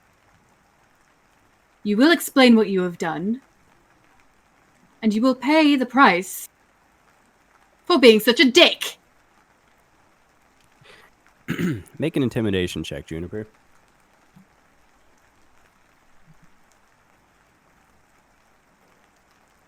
Actually, I'm pretty intimidating. Oh, god damn it. He doesn't reveal his location, but you get the feeling that maybe your choice of words could have been more effective, or it was your delivery or your timing. You feel doubtful about that. This guy was just a Chad the whole time, though. So Meanwhile, you guys are approaching the Blue Water Inn now, and Juniper, you would be casting message still. About this time, your message comes through for the first time. I assume Manafaa is the recipient. Manafaa, Ghost, Rohan, this is Juniper. Do you copy? Yes, I can hear you. Thank gosh. Is it safe to come back? Are they going to kill me if I come through the gate? I mean, I am not sure. Probably not. There. Message again. Cast it again. Probably not, I guess, is good enough. What's Yes. happened inside? Well, many people are dead and the house is on fire. Lovely. Also, the kid got away and he's magic.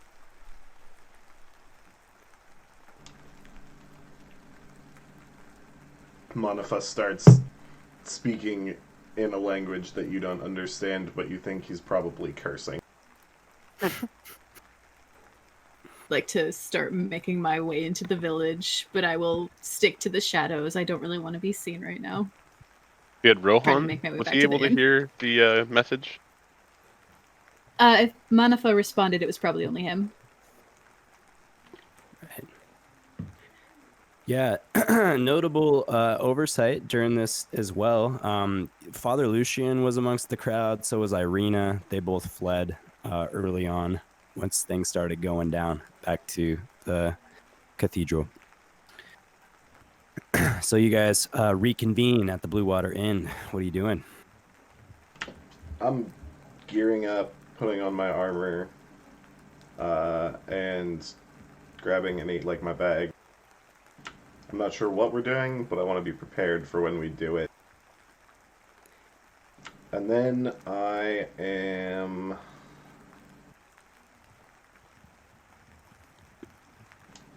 I'll actually head to the cathedral. Okay. So as you guys are within the Blue Water Inn,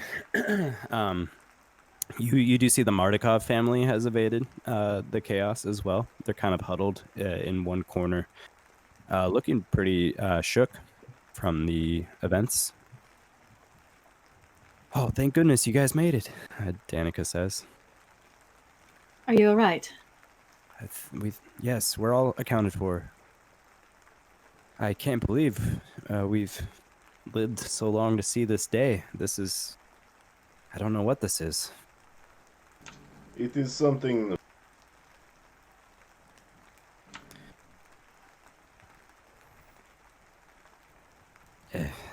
I guess we're all in it together.